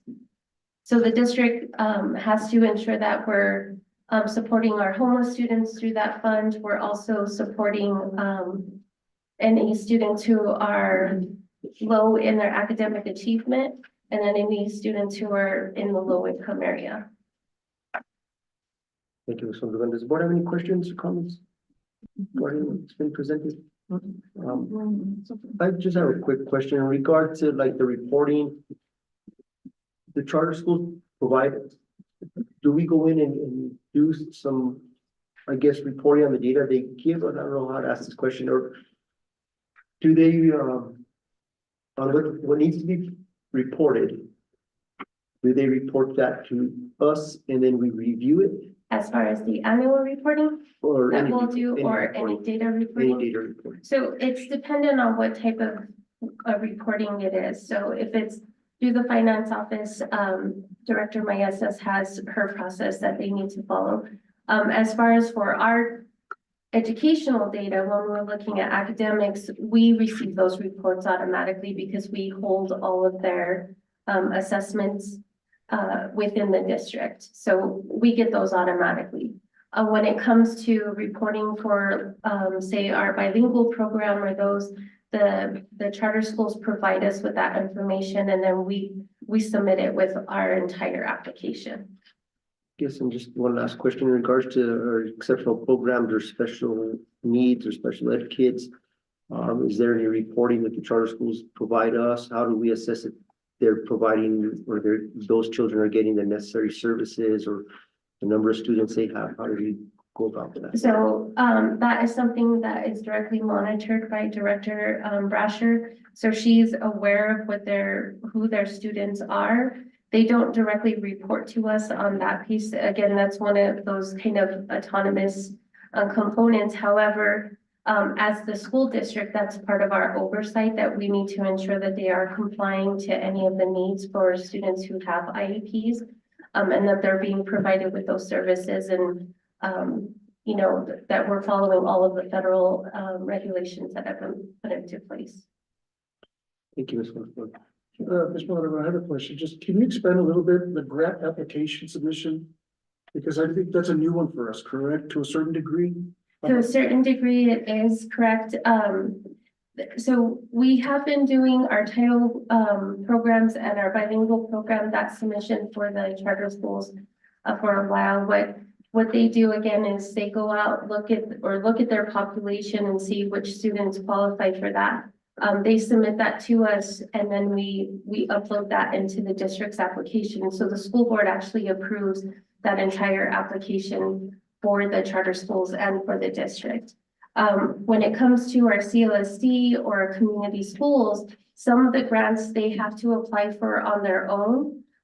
Some of the grants PED has recently, I want to say, tightened who can apply and who cannot apply. So our CLSD grant is actually a perfect example of that. That's coming up. Prior to this year, we were able to include the charter schools in the grant application because they qualified for it. Coming up, we're more than likely not going to be able to, just because of their population and their socioeconomic status, and them being able to meet the requirements of the grant. One of the big items that they're tying into the grants is really looking at Yazzie Martinez, and are we supporting that specific population of students? You know, our socioeconomic status is a huge one of those, and that's one of those big qualifying factors for our federal grants. So it's not necessarily our call per se. Correct. This has been a call from PED for us to, well, I think for all school sites, to take a look at who their population is, and are we really funneling monies towards those subgroups that the legislature has identified. And actually, this is part of the legislation, as well as we all know that Yazzie Martinez has been a big player in all of our district decisions and spending our funds. Hi, thank you for your report. I think that how much money do we get to oversee the two charter schools that are in the district? Is it $110,000 a year? Is that about right? To oversee them? We get some money to have them in our district. Is that the I amount? think Ms. Director Maestas would be able to answer that. Okay, then I thought you were overseeing. The whole thing. overall would be a I can wait for your 2.some% that we presentation. can, but Yeah, Ms. Director Maestas, Maestas. we can- I'll wait for your presentation, Ms. Maestas. We'll wait That's for you fine. to come up. I'll ask you that. I thought you knew that. Because I've seen you 2.2%. be in charge of all this for a long time. You know the number, you know the factor. I know the percent. I Oh, don't ask me gotcha. the number. She's the number lady. Thank you, Ms. Wonderboy. Thank you. I'll let you guide and direct this. Thank you. So up next, we have Director of Finance, Ms. Maestas.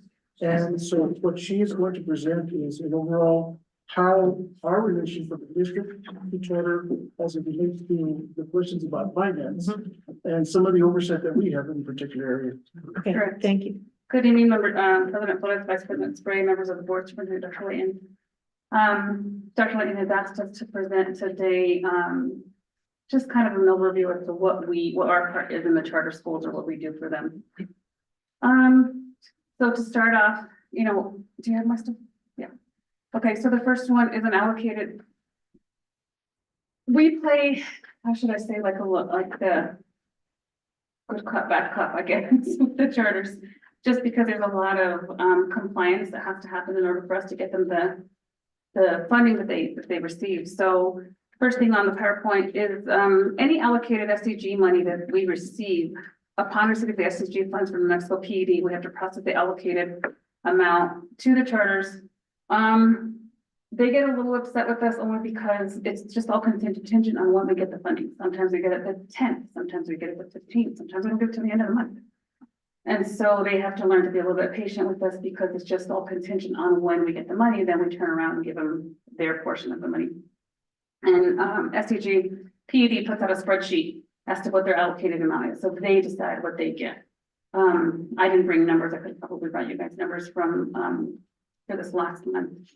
But they get about 200,000, just depends, you know. For first 3 quarters, they get the same amount, and then the last quarter is a little bit different. But these are all numbers based on PED, they tell us what to give. Second one is for the ed tech funds. We also assist them with ed tech funds. If they're a part of the bond issuance, we get the amounts from the bond advisors. They determine how much they get. Same thing with PED, they give us a little spreadsheet as to what they're entitled to. I will have to dig into it a little bit more because I know you guys are probably asking how you know how much they get or what, you know, what's allocated to them. I'm gonna have to talk to PED to see how they determine what portion is theirs, how they determine. It's probably based on student count, I would assume. And I'm not too sure like what else. So we do a lot of reimbursement, so we'll pay them out their money, and we kind of basically front them the money. And then we as a district have to turn around to NMSA and request a reimbursement to get our money back. So we front the money to them first, any of this money that's, you know, allocated to them. For this one on the ed tech funds, and so we have to do a request for reimbursement from NMSA. Second one is New Mexico PED that we do for the charters, is they award the charters funding. So we're like their flow through, you know, like the flow through process for the district for, New Mexico PED. So this is another thing, you'll see that a little bit further down on the bottom where that's one of our challenges is PED. 1 year, they'll give us 2 flow through grants for them. 1 year, we don't do any for them. 1 year, they're like, okay, well, this one went to them last year, but you're gonna get it this year. So that's been a little bit of confusion the last 1.5 years that I've been here, is that when they send the money, they're not really consistent. So I have a meeting with them next week to kind of find out how do they determine which funds come to the district that are funded through us, or which ones actually go to the charters directly, because some of them go directly to them. And then some of them come to us, but every year it's a little bit different.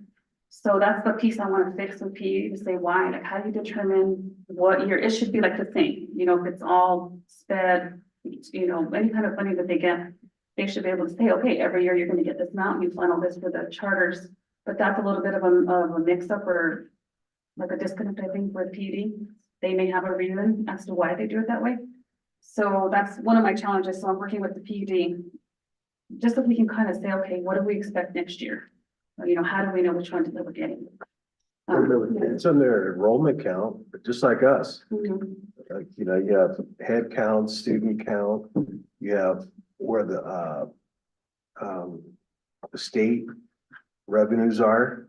So that's gonna be every year. Mhm. So you're never gonna be consistent because it's ebb and flow. But for the different types of funds that we receive money for them for, we probably receive anywhere from 5, sometimes 2 per year of the money that flows through the district. Sometimes they send it directly to PED. So I wish they would get a little bit more consistent and say, okay, every year we're gonna flow through 5 funds and these are the monies that are coming in. But every year it's a little bit different. So that's the piece I want to figure out. Why are they sending us different ones to manage for them every year? So Is they're it like kind of- we're in regards of fiscal agent, would you call it that? I'm not too sure exactly why they. No. Oh, Our we are. district is fiscal agent. Yeah, we're we're fiscal agent, correct. Okay. For them. Any questions? Secretary. Yeah, just because I think that the inconsistency, don't we get an administrative fee? So does that affect the administrative fee? Yeah, the district doesn't get an administrative fee. We do get, the percentage I was asking for earlier. You know, how do we determine, is it per student count again? How do we determine, is, because they break it down for you, so by the time we get it, it's already done for us. So I want to talk with PED to just kind of get a little bit more food for thought on their part and how they determine what is given to us, how they determine what fees are given to us. So that's, Excuse me, again, did you say that, which monies do you front them with? our cash monies, the money that's in our cash account is what we basically loan them the money pretty much. And then we have to get the request for reimbursement so we can get paid back. So if that's really, it's kind of hard to follow the money. Because how do you track if you don't get it one year and it doesn't flow through you and it goes to them directly? Are they tracking what they owe you to Yeah, be able to? this is where we hear from the back? charters. This is at that point is where we hear from the charters, like, where's my money? And then we're like, wait a minute, we didn't know that we got it. So this is why we have a meeting with PED to say, can you guys be more consistent so we know exactly which funds, which accounts, which grants are gonna funnel through us? Or which ones are you determining you're sending directly to the charters? Because sometimes they'll get them directly. And so then we don't know. So that's the meeting that I have with PED. There's been 2 employees at PED that have handled this. They're now both gone, so now they have a new person in the mix, so we meet with her next week. So I just kind of want to find out that piece. I'm a little confused on that because I want to be able to find out. You know, there should be more structure to it. Yeah, Susan, I'm sure that that's how it is with all the charters. I'm sure that that's how they will go. Mhm. The reason I've called it administrative fee, and maybe you don't call it that, but in the budget from last year, there was $110,000 that we put into our budget that Yeah. was for our district to do just what you're talking about. Mhm. Is that about right? Yeah, Or- I can't give you the numbers off the top of my head right now. That's what it was last year. I don't know what it'll turn out. Yeah, and we do receive a fee, The last budget was 110,000. 110. Mhm. Okay. Thank you. I was just double checking that, but you guys, it's 2.2% is what Linda said. Mhm. Okay, thank you. And so the other thing, where were we? Okay, so to flow through. So we also do invoices for the charter schools. So the stuff that we do transportation, we do Power School, TiNet software. So we also do invoices for them. We invoice them for the services that we provide. You know, part of the transportation piece with Mr. that we'll talk about. Power School and TiNet. I don't believe that's through Ms. Ted, but I believe Renetta's department handles the invoicing. I believe Ms. Brasher also as well. So we do invoice them for services that we do render for them, so they pay us money for that. The biggest thing for the charter that we do for them, you know, aside from giving them their funding, is the review and approval of the request for reimbursements for PED. That's a PED process that is, when you say, how do you keep track of your money, or how do you keep track of what's going and coming out? There's a process through the OBMS system. It's the operating budget management system that PED has.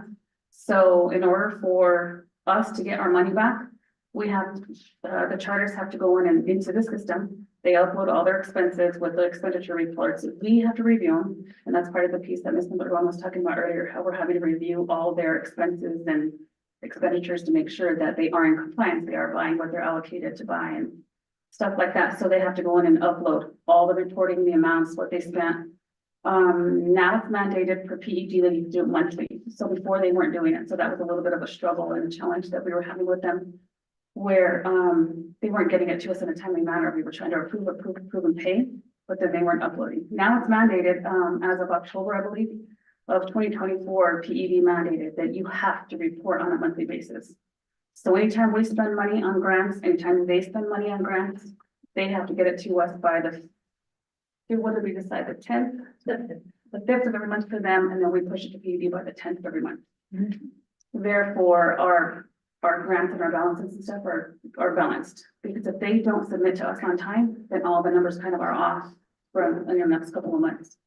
So we have to do that, and the same thing goes for the district. We also have to do the request for reimbursement. So we basically front the money, all the expenses first. And then we have to do the reporting and upload the reports. PED scrutinizes, reviews every penny, they look at it, they kick some back and say, hey, I want to see. For example, say like, Vice President Spray went on travel with Mr. Trujillo on their Gear Up. If there's something on there, they're like, oh, she didn't provide a receipt, then they'll kick it back to us and say, hey, you gotta get us a receipt, you gotta get us a travel form. So they're very, very strict with us to be able to reimburse us. So we have to monitor that now that we have the new grant coordinator. She reviews them, she reviews them first, we push them through, she looks at them, make sure they're good, and then I do the second approval to push them through. We send them to PED and they do it. That goes through like a 3-step process where they review thoroughly to make sure we have everything, and then they send us the money back. So we get to see the process all the way and the approval, and then we get to see where the money starts coming back. So we have to follow in the system. On the charter side, they do the procurement. They follow the procurement process. They do the procurement process, and we found out, I believe last year, or the year before, that the district also has to do procurement on them as well, since we're overseeing them and kind of monitoring them. So now we have a new process where Renetta will also review the federal grants and all that side of it to make sure they are in compliance. They are spending what they should be spending on. Programmatically. So there's a lot of oversight now that we have to do for the district, so. And then, of course, to keep us in compliance as well. So that is a big, task overall. It's the same process that we do for all our departments as well as federal funds. Everybody has to go through that strategic process just to be able to get our money back. So Director Myers, just real quick, I know we mentioned a particular amount that we keep, correct, from the charters. Where does that play into us as a district? So we keep, we'll say with the 110,000. How does that play into our district? Like, how does that fund for us? What does that mean for us, and why do we keep it? We keep it for the work that we do for them. It's right now, it's the tip of my tongue, I can't remember the word, but basically it's kind of paying us for the work that we do for them, all the work that so they get the district money back, or we keep actually a little portion of it. So budget wise, is it distributed like into the operational account? Just basically to the operation? Okay. It's administrative oversight. That's what you're doing. It's like you're in regards to the clearinghouse. It's almost the district there's another set of eyes reviewing their request that goes. So it's like I guess it would be like a casino. That's the house money. Member King, I believe it's not even up to us to decide what we keep. I think PED is what determines what we keep, if I'm not mistaken, correct? Yes, I mean, there's a cap. I didn't bring any of the paperwork with me, but I can get in the next meeting. I'll fill you guys in on those details. But yeah, there is a percentage that we can keep. I believe it's I want to say I'm thinking of two different things. It's in my head of 6.2%. This year.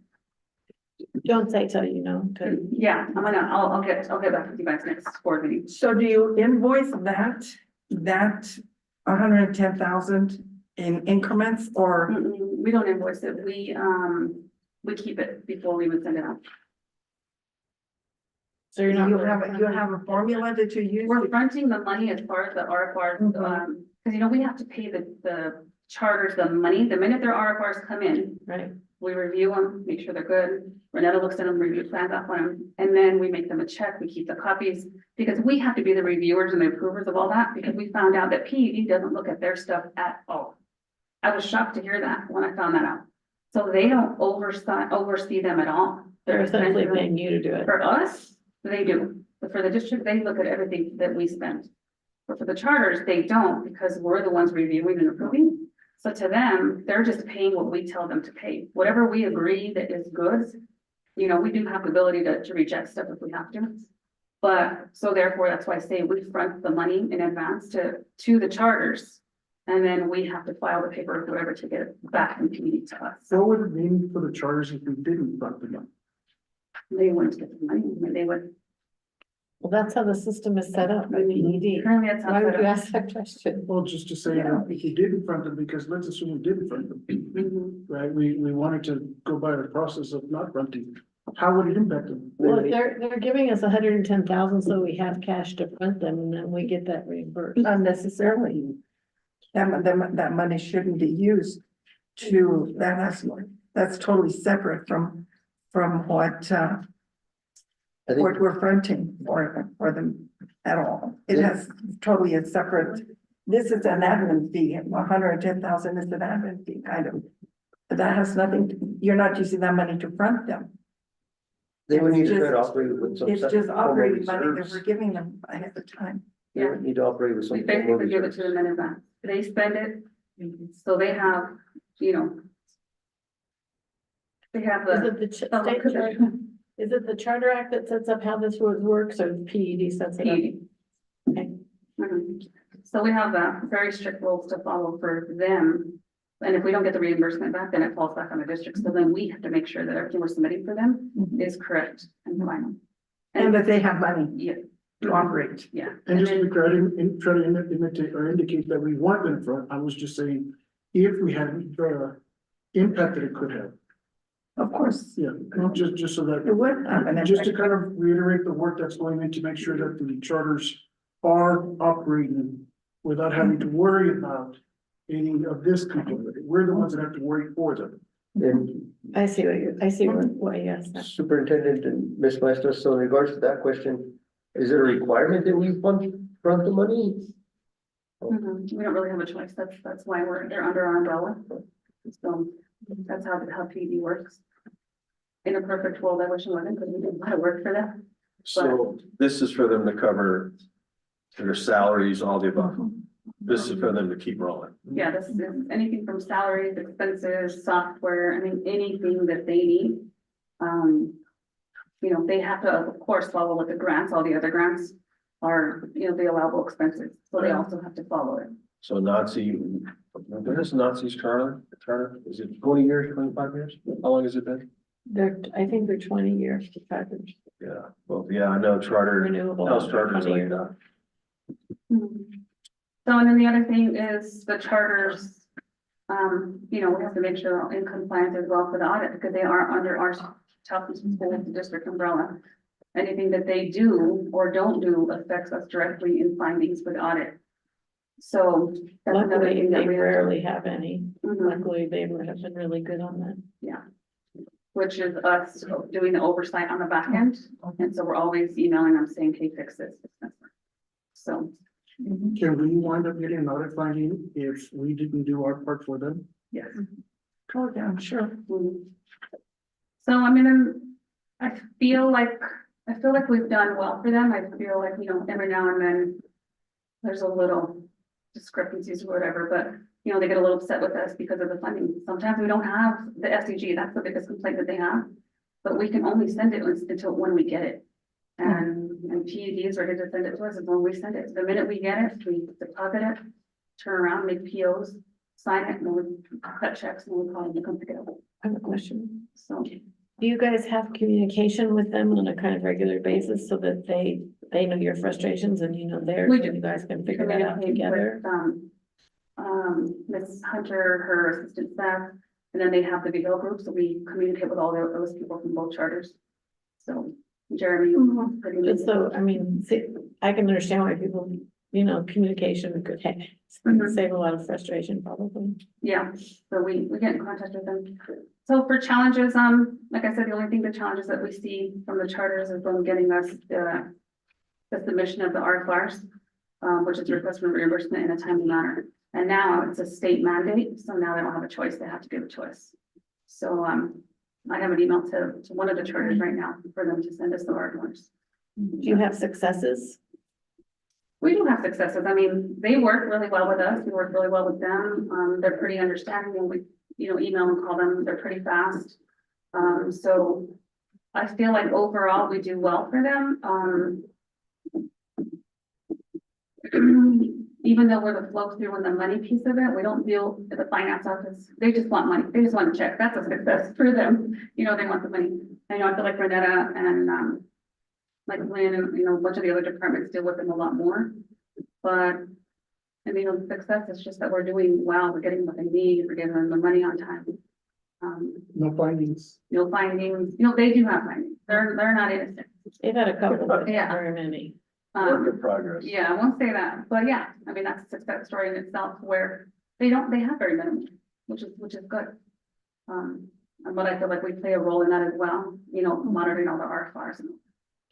They seem in my mind to be helping us in another way, which is a little bit more global, but for Taos High School, the percentage of kids that make honor roll that come from the to us through charter is like over 50%. It's awesome. That's another thing that's a bigger picture of success, I think.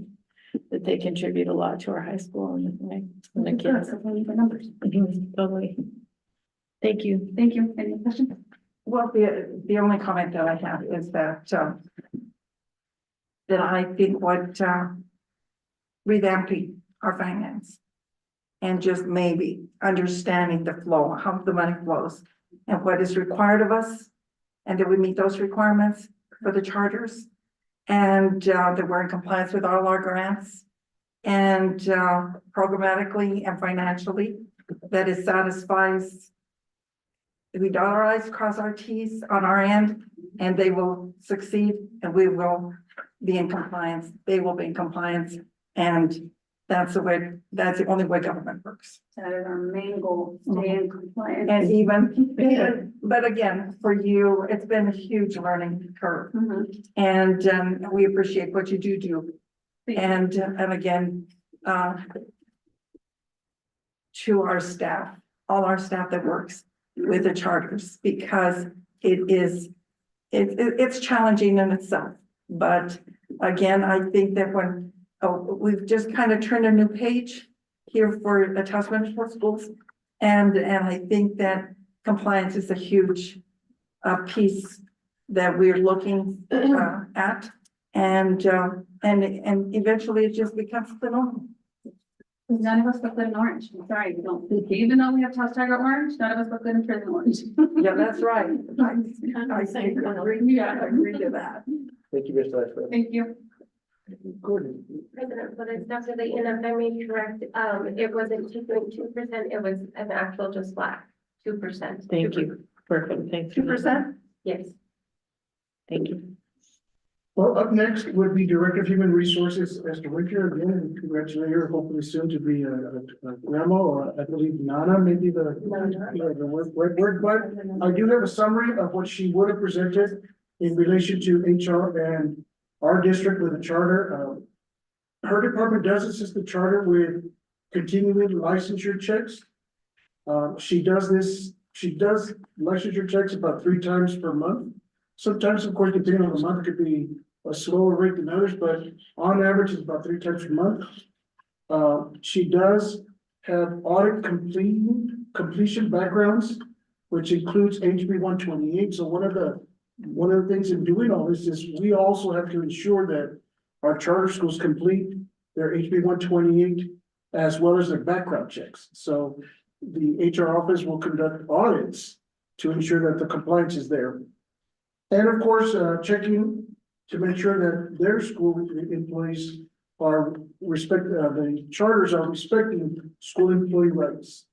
And so they working as far as HR with Anansi and Taos Charter to make sure that all the process through HR is going through appropriate checks and balances. So that is the oversight that we currently have for the human resources. Having said that, I would like to stand for questions, but again, this was just more of a summary. And I'd like to, with your permission, go ahead and move over to Director of Safety, Security and Operations, Mr. Herrera, as how his department relates to our charter schools. So the TMS Operations Department, as you know, is going to be security, safety, transportation, nutrition, and facilities and maintenance. So our part for this, go ahead, Maria. How we work with Anansi and with Taos Charter is the facilities requirements, the transportation requirements, and the safety requirements that each of those sites would have. So our first one, go ahead, Maria. I know, TMSD facilities and maintenance will now annually check on the building structures, play areas, and grounds when required by PSFA, requested by POMS and Associates, or by TMSD superintendent. So this is something new to us because in the past, we haven't had to do this. So because Dr. Layton signs assurances for these things that are covered under my departments, that is our responsibility to make sure that these things are actually done. So in most cases with PSFA, that would be if we were leasing properties or leasing buildings to the Taos Charter or to Anansi, which we don't currently do. So we still play a role in that because of the assurances, however. Go ahead and go to the next one, Maria. Transportation. Now this one we do provide. We provide transportation, Director Maestas pointed that out, that we do the RFR process again. We front the money for the buses for them, for Anansi, and Anansi pays us back. So that's the bus that we pick up here at the public library, take the kids over to Anansi, and we bring them back. Taos Charter used to be a part of that, and then they opted out. It wasn't clear how many years ago Taos Charter opted out of it, and they adopted their own bus so that they would get the direct funding. So we're a flow through on a lot of financial things. They can also do direct funding if they find the sources through however they do it. On our next one, this one's probably this is the one where we're gonna be doing a lot more. So TMSD Safety and Security goes over all the safe schools plans submitted by Anansi and Taos Charter, also with all of our schools. So the safe schools plans, if you're not familiar with it, are the assurances that Dr. Layton would sign off of that Mr. Jones and Ms. Hunt have to send to the PED, and actually they send it through Dr. Layton. So when he signs the assurances, he's actually the one that's uploading these. So we are taking full responsibility to assure that they have protection plans, they have prevention plans, that they have suicide plans, that they have processes and procedures. So our oversight is actually like really imminent, that we have to be there to really see that these things are taking place. So that's something that Dr. Layton has actually assigned to me, that I will actually be going out to Taos Charter and to Anansi, check the records, make sure they have fire drills. The things that all schools do anyway. And I'm sure Ms. Hunt and Mr. Jones have all of this stuff readily available for us to make sure that we have in place at both the Anansi and Taos Charter, just the same as we would have in our schools. And knowing both of them, I know that they would not put anything on those papers that we aren't sure that they are doing. But as per Dr. Layton, we will actually be checking them. And so hopefully it'll be an annual thing. I don't know that we'd have to do it more than that, because even on our own schools, we do this check once a year, and it's every 3 years that the principals submit this. So we are on that submittal year. They did submit their paperwork this year, so I'll be going out pretty soon. Can we pause on that? Yes, ma'am. Would it be advisable to not just depend anymore because of the seriousness of the safety and the security, that we just don't do it annually as just a norm, that we just maybe do quarter checks and just scrutinize everything that they have in place, and even that they have drills, not just fire drills, but there's safety drills that would secure the children in case maybe of an active shooter. With Mr. Hill, actually, they are in the safe schools plans. It's actually one of the sections, section 4, where they have to actually add that. Mhm. So they have an active shooter plan, they have a bomb threat plan. They even have we don't have hot water plan. So all of those are actually in there, and it's at the discretion of the superintendent. Anytime, if he wanted me to go every day, we could do that. It's at the discretion of the superintendent to check on the assurances as he deems needed. Because I think that safety overall should be the priority of the school, one of the priorities, because we have a lot of them. And that just goes from our school to the charters. And I've actually been out to both charters. I have visited both charters multiple times for different occasions. The beautiful fencing that we have outside was actually something that we picked up from Taos Charter School. Jeremy was kind enough to let me go in and actually look at that invisible fencing. So security measures they do have in place there. We're not responsible for their security measures and we're not responsible for their safety measures. We are responsible to make sure, and they're going back to compliance and oversight. We're responsible to make sure that they have them in place. It's up to their determination how they do that, but it's up to us to make sure that they have something. I guess that would be putting it plainly that our oversight depends on superintendent saying, let's go out there and let's look to make sure they have this, which they would have to anyway, because the fire marshal, everybody that comes to visit us on a daily basis, making sure those little lights light up. All those tests have to be done for any building that's government funded. So Anansi and Taos Charter would have those in place anyway. And do they have the locks that are securing the school like the ones that we have here? To my knowledge, Taos Charter does not have, I don't remember seeing you're talking about like access control cards. I'm not sure how they do their locking system. I have not seen access control cards there, but that doesn't mean they don't have them. I mostly come and frequent their gym. So in their gym area, I know they don't have it. As far as Anansi is concerned, same, I don't recall seeing them there, but that doesn't mean in the last year they haven't put them in. That wouldn't be our privy unless we were out there taking a look at it. Susan, are you asking if you go to their front door, can you just walk in? I've been to both of them. They do have to see you and buzz you in. Okay. Yeah, they have a check-in process for sure. Okay, thank you. Thank you. Another question? Yeah. Thank you, Mr. Rivera. Thank you. All right, and last but not least, we have our Director of IT Communications, Mr. Ted, and to discuss on how in her particular area, it relates from our district to charter schools. Yeah, I have some congestion, but I can't get rid of it. Yeah. And Mr. Ted, do you need somebody to press your? I got it. I could multitask.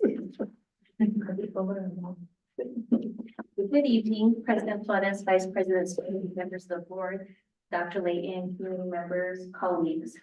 I'm here to report that we don't have a direct role in managing IT services for our district charter schools. Our charter schools hire their own technology staff to manage and maintain their schools' IT systems.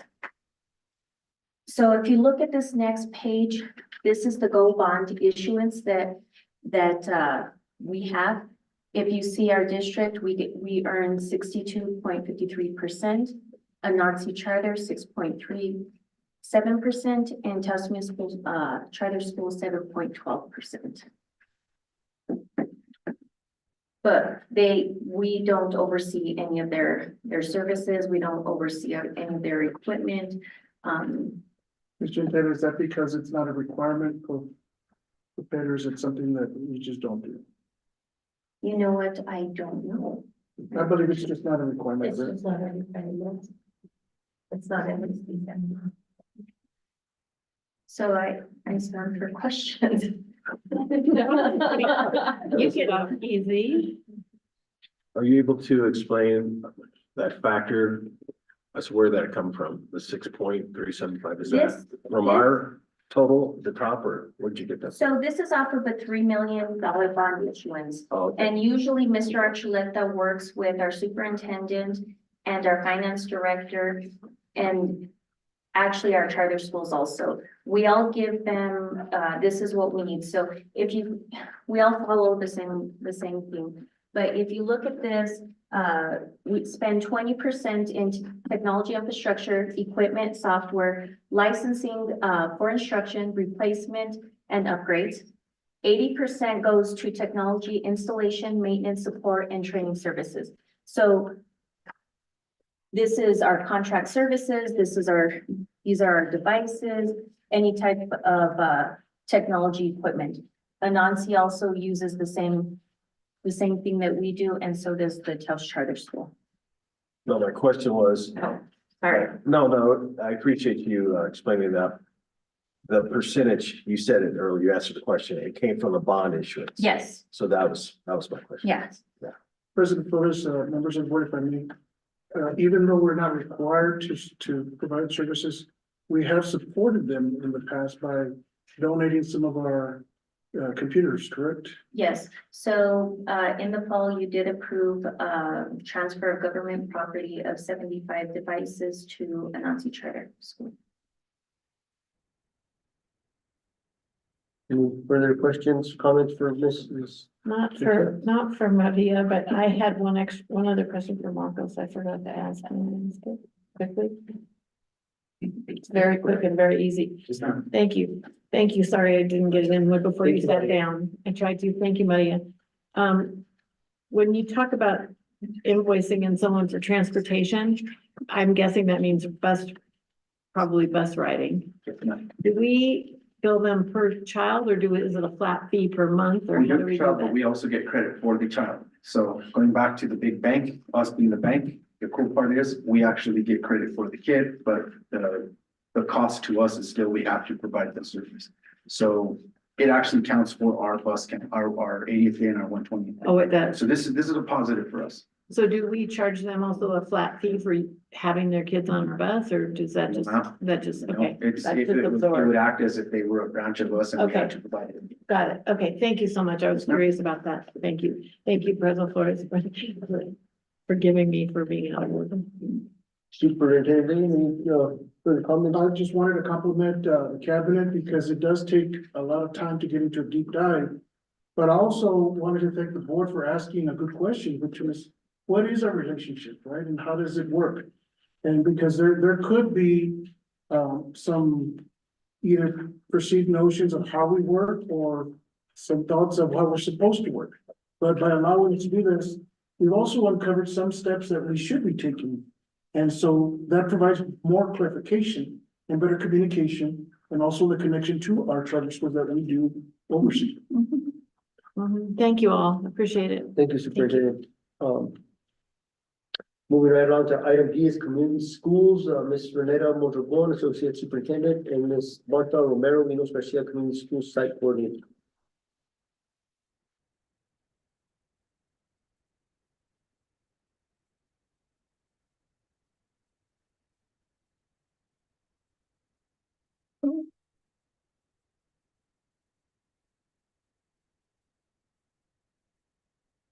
President Flores, members of the board, Superintendent Lay, and colleagues, community. I'm gonna do a brief overview of our community schools program, give you kind of a summary, that elevated view of what our funds are, what it looks like for our community schools coordinators, and then focus specifically on our federal grant. And then we'll have Ms. Martha Romero present on a little bit of a deeper dive into the community school, so you know what we're doing within the school district. Okay, you ready? All right, so we have 3 funding sources for community schools within the district. We have our 5-year full service community schools grant. Oops, go on. Oops, I'm sorry. Our 5-year, thank you. Where am I looking? Our 5-year full service community schools grant, which was 2.5 million in years 1 and 2 that served Taos High School, Taos Middle School, and Minos Garcia. In years 3 through 5, it is going to serve all of our school sites. So Taos High School, Taos Middle School, Minos Garcia, Arroyos del Norte, and Ranchos Elementary. We currently started year 3 in January. Our state-funded community schools grant is at 60,000. We were initially awarded, and then PED went back and they awarded us an additional 9,000. This is for Arroyos del Norte and Ranchos Elementary. This was our implementation grant, which unfortunately the legislature decided to slash one of those items. So instead of us getting the full 150 that we had previously received, we were only awarded a 60,000 and then the additional 9,000. However, it was a memo had gone out at the beginning of the school year stating that some of our SEG funds had to be allocated to certain programming. So community schools in the memo was strongly encouraged to be a part of the allocation, and that we dedicate quite a bit of money towards that allocation since we did not receive the full funding in the state grant. We had conversations with Dr. Layton, with Director Maestas at the beginning of the year, and determined that we will put the majority of that funding towards our community schools, and then ensure that we're still providing supports for the other areas that they had indicated, or PED had indicated that we need to spend that money on, which is mentorship for teachers, which we have funding in Title II, and then also the other one was literacy.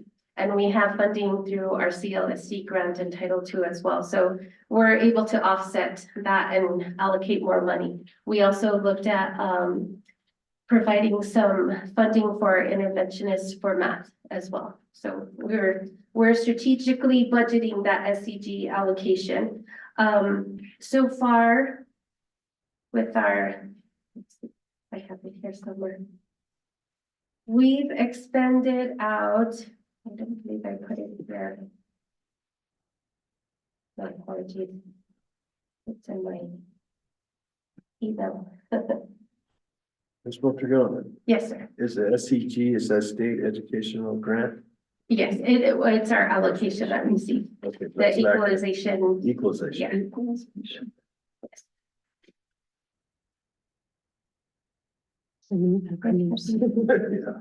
It didn't go.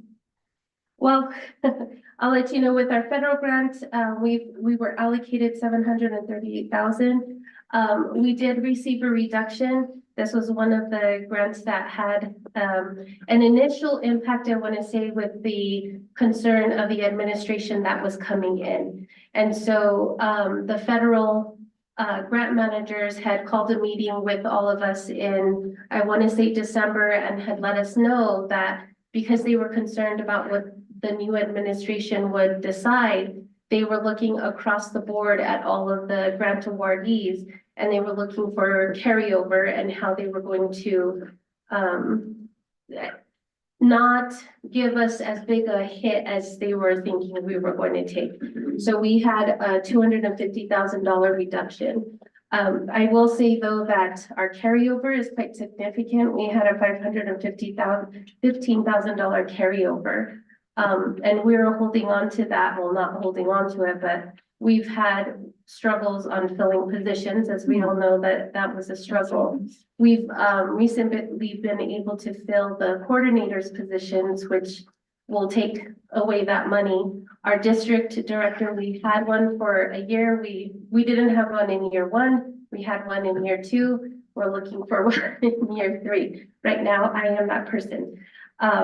So that is why we have such a large carryover. And I've been working directly with the grant manager and looking at how we can expend those funds and spend them down. We are looking at some other positions that we can fund through the federal grant. Next slide. So our community school coordinators, their roles are really to begin the programs within the school sites. So they look out for the funding, they go out for the resources, they go out for the staffing, programming, whatever it is.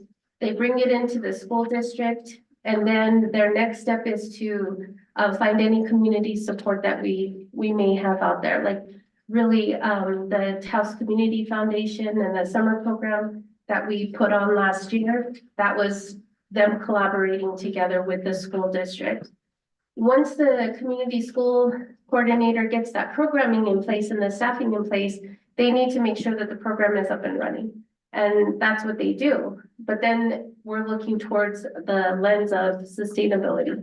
So they move out towards making them self-sufficient, and then going back in and making sure that, programming is still running correctly.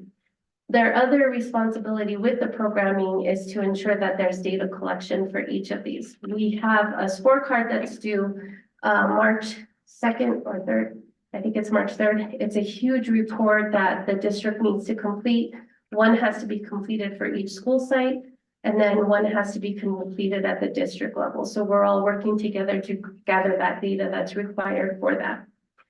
Once the community school establishes the path for sustainability, they move on to the next program. How can we bring in services for our families, or what it was the needs assessment that they went back out and looked at the school site or met with their governing body to see what the needs were next. Next slide. So our general goals for the grant was implementation of community schools model in the district, in district-wide public schools. So we have that right now. We've established that. A continuum of services and supports between the community schools, which we're establishing. Just now, we met with Boys and Girls Club. They'll begin in this summer with their programming, and then we'll have it as an after-school programming at all of our elementary sites, and then bringing it into the mid-school in grade 6. Enhanced student successes. So we're working in collaboration because the federal grant requires match funding. So the district is matching that funding by providing like our attendance director who meets with community schools and with our attendance coaches to look at attendance or meeting with our federal programs for academics. Stronger families and communities, connecting all of our families with resources, whatever it is that's been determined by school site.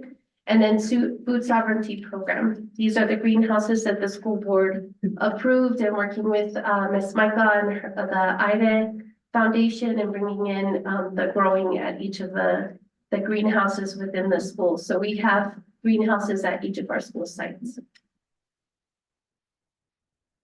So our critical areas to focus on, I met with all of our principals and our community schools coordinators last Friday, or this past Friday. We did a reset on what the grant looks like because we have new administrators that hadn't worked with the grant previously and our new coordinators. And then I've been meeting with our grant manager to see what our areas were. Family parent engagement is a huge piece that our coordinators are going to begin working on. So after school and during school resources for parents. So GED classes, financial literacy classes, whatever it is determined that there's need for.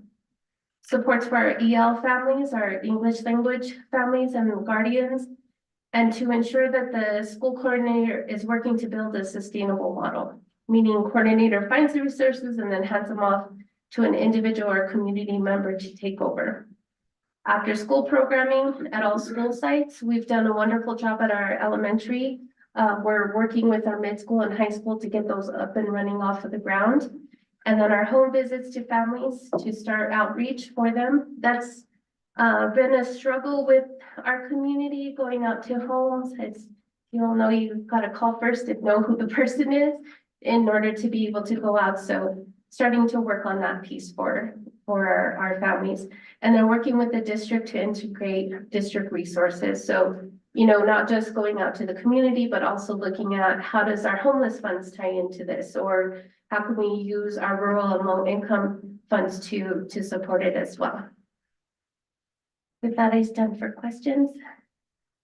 Board have any questions, comments? Yeah, I know that we had the 100% community come and, do the presentation for the funding. So now are you solely responsible? They don't have any contribution to operation or anything like that?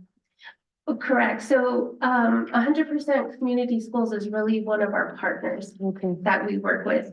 And hopefully when they get their coordinator on board, they'll be one of those ones that we connect with so that we're supporting each other. They're helping us find resources so that our community schools coordinators aren't necessarily having to go out and look for those resources. Okay, yeah, I was just wondering what the correlation was between them and what you guys. Yeah, they're one of our strong partners within the district.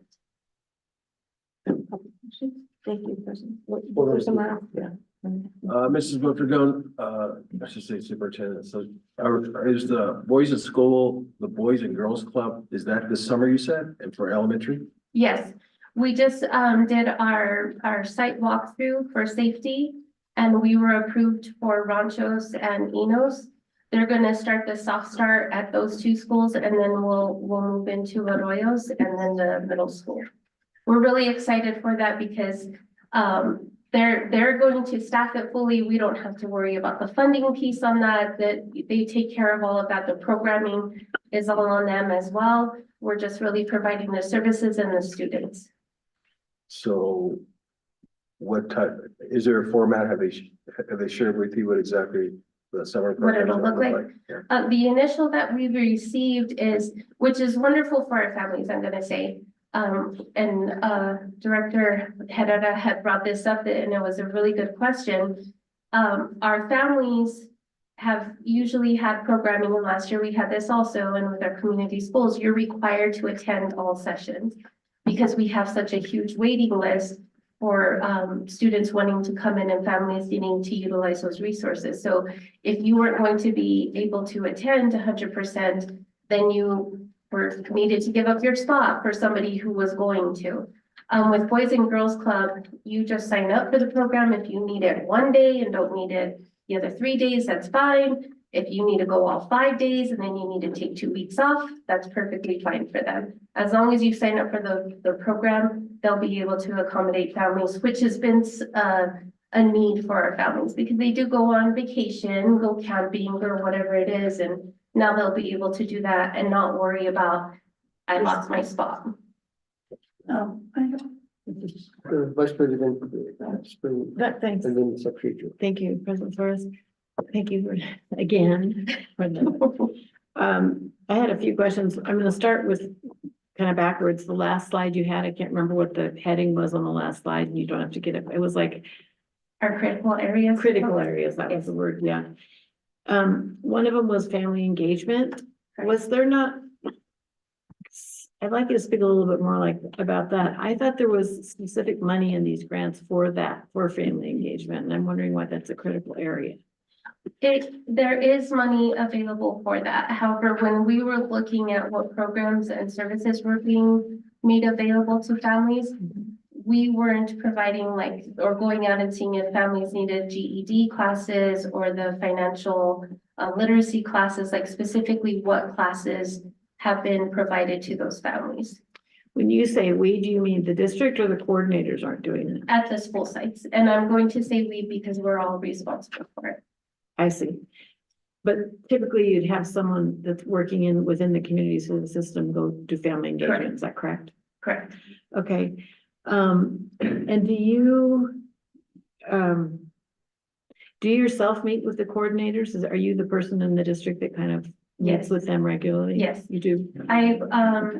Our typical is on Friday. We haven't been able to meet with, the past 2 Fridays. Well, one Friday we did when we came back because I reset with all of the coordinators and directors, but we have set aside Friday afternoons where they can come and debrief with me to say what their needs are, what their concerns are, what's working, what's not working, how I can support them and move things along. They also have access to my phone and emails. Okay, I understand. And going back to the last slide again, you said you wanted to work with the district more closely on identifying sources for monies that can help this project. Are any of us standing in the way of you working with district or with whom? No, to clarify, and thank you for asking that question. To clarify, it's for our coordinators to have a fuller understanding of what our district programming is and how they can work with the district to pull in those resources to community schools. Is that not something that they're taught at the trainings that they go to? Not specifically, because each different district, I'm going to say, has different funding sources available to them. I see. So it benefits us for me to be able to sit them down and say, here's the funding sources that we have, and here's the amount, and here's the regulations across that, and then they can ask the questions that they need to. So, for example, we had Lions Club come in. This is part of one of our scorecard requirements is how we're providing health services to our students. So I had Miss Benita Lobato come in, provide them with a little bit of training. They went out and helped provide the service of contacting every single parent that their child was identified and needing classes and getting them in connection with the school district so that we ensured that they were making appointments for themselves. So it's having those discussions with them and for myself and the district, ensuring that they're involved in those discussions. Okay, then two real quick, they're just kind of really quickly, yes or no things kind of, but not really. I know Victoria was not, she'd stopped in July and that position wasn't filled for a long period of time.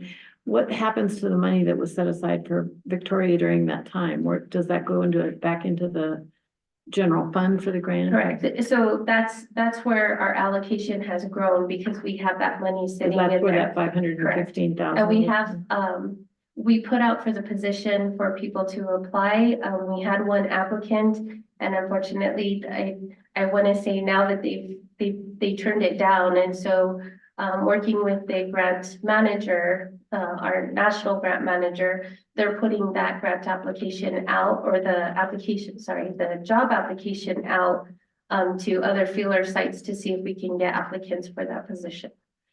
Okay, so that goes into the 515,000 and that Correct. figures changes in that account. Okay, and then the last question I had is typically, I think federal grants for sure, often they require a project director and they have money in the grant for that position. Do we have a project director for that? Right now, I am fulfilling that role, but that is that position that Victoria was fulfilling. So She was the project yes, director. and we had a dual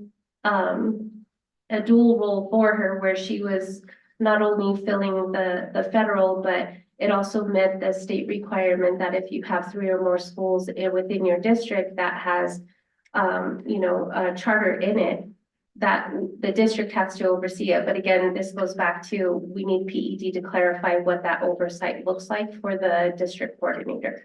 Because for ourselves, our district coordinator oversees, the day-to-day and then the ad hoc reporting, whatever it is that we have the budgeting.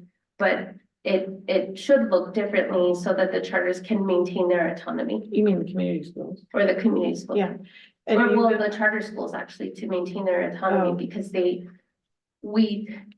has said we need to oversee them and be a part of us, but what does that look like specifically? They haven't outlined that for the charter schools.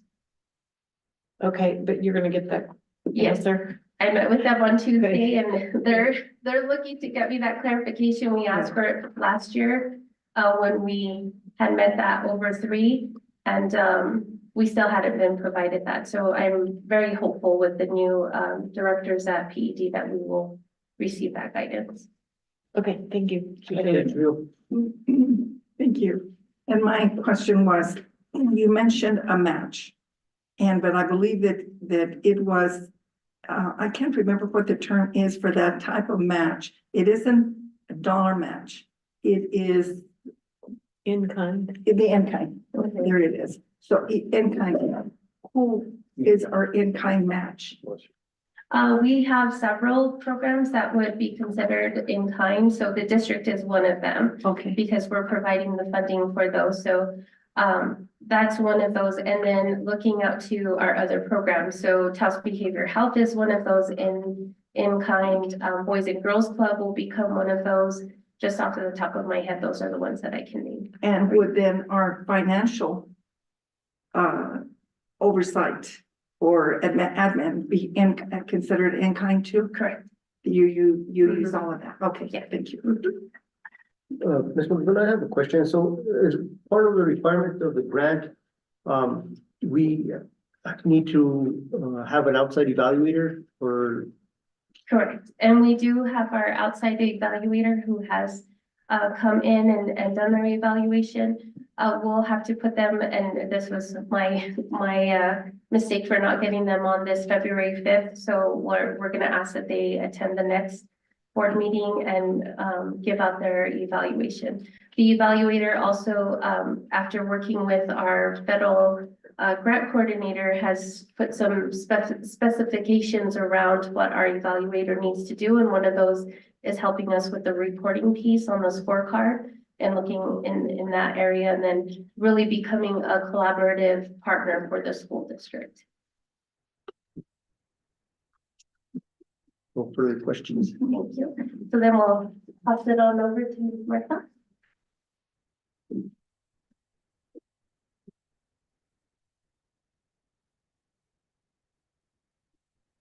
Greetings.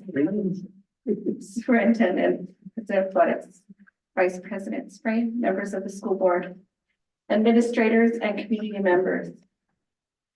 I am thankful to be presenting on community schools this evening. Every student should have access to schools with the resources, opportunities, and supports that make academic success possible and that create strong ties among families, students, schools, and communities. That's what community schools offer. Under the Taos Municipal Schools District, we have 6 schools, and of the 6, 5 of those schools have a community site coordinator. Melissa at Arroz del Norte, the other Melissa at Ranchos Elementary, Naomi at Taos High School, Loretta at Taos Middle School, and I at Enos Garcia. And we also take a team approach to Cyber Magnet School. We follow 4 key pillars as guidelines to create conditions necessary for students to thrive. Those key pillars are integrated student support such as school supplies, backpacks, having a food and clothing pantry, providing snacks as needed, etc. Second is expanded and enriched learning time and opportunities. We offer after-school enrichment programs, tutoring during and after school, and assistance with homework, and Taos Middle School is currently offering STEM activities after school. Number 3, active family and community engagement. We offer presentations to families who, through a needs assessment, have provided their interest in, for example, You Belong Here event at Enos Garcia Elementary with UNM Taos, the forming of a Girl Scout group at El Rancho Elementary, and the drama club performance at Arroz del Norte. And number 4, the collaborative leadership and practices. Each school has a leadership advisory council that meets regularly to discuss the needs of the schools and opportunities for community partnerships and collaborations. We also meet with our principals every week. So I'm going to talk to you about a couple of events that the community schools has taken lead on in terms of planning and executing for the school district. First is the Learning to Ski event sponsored by Lore Foundation, Taos Ski Valley, Town of Taos, Rocky Mountain Youth Corps, and Taos Municipal Schools. The event was the first ever for beginners to learn to ski at Taos Ski Valley.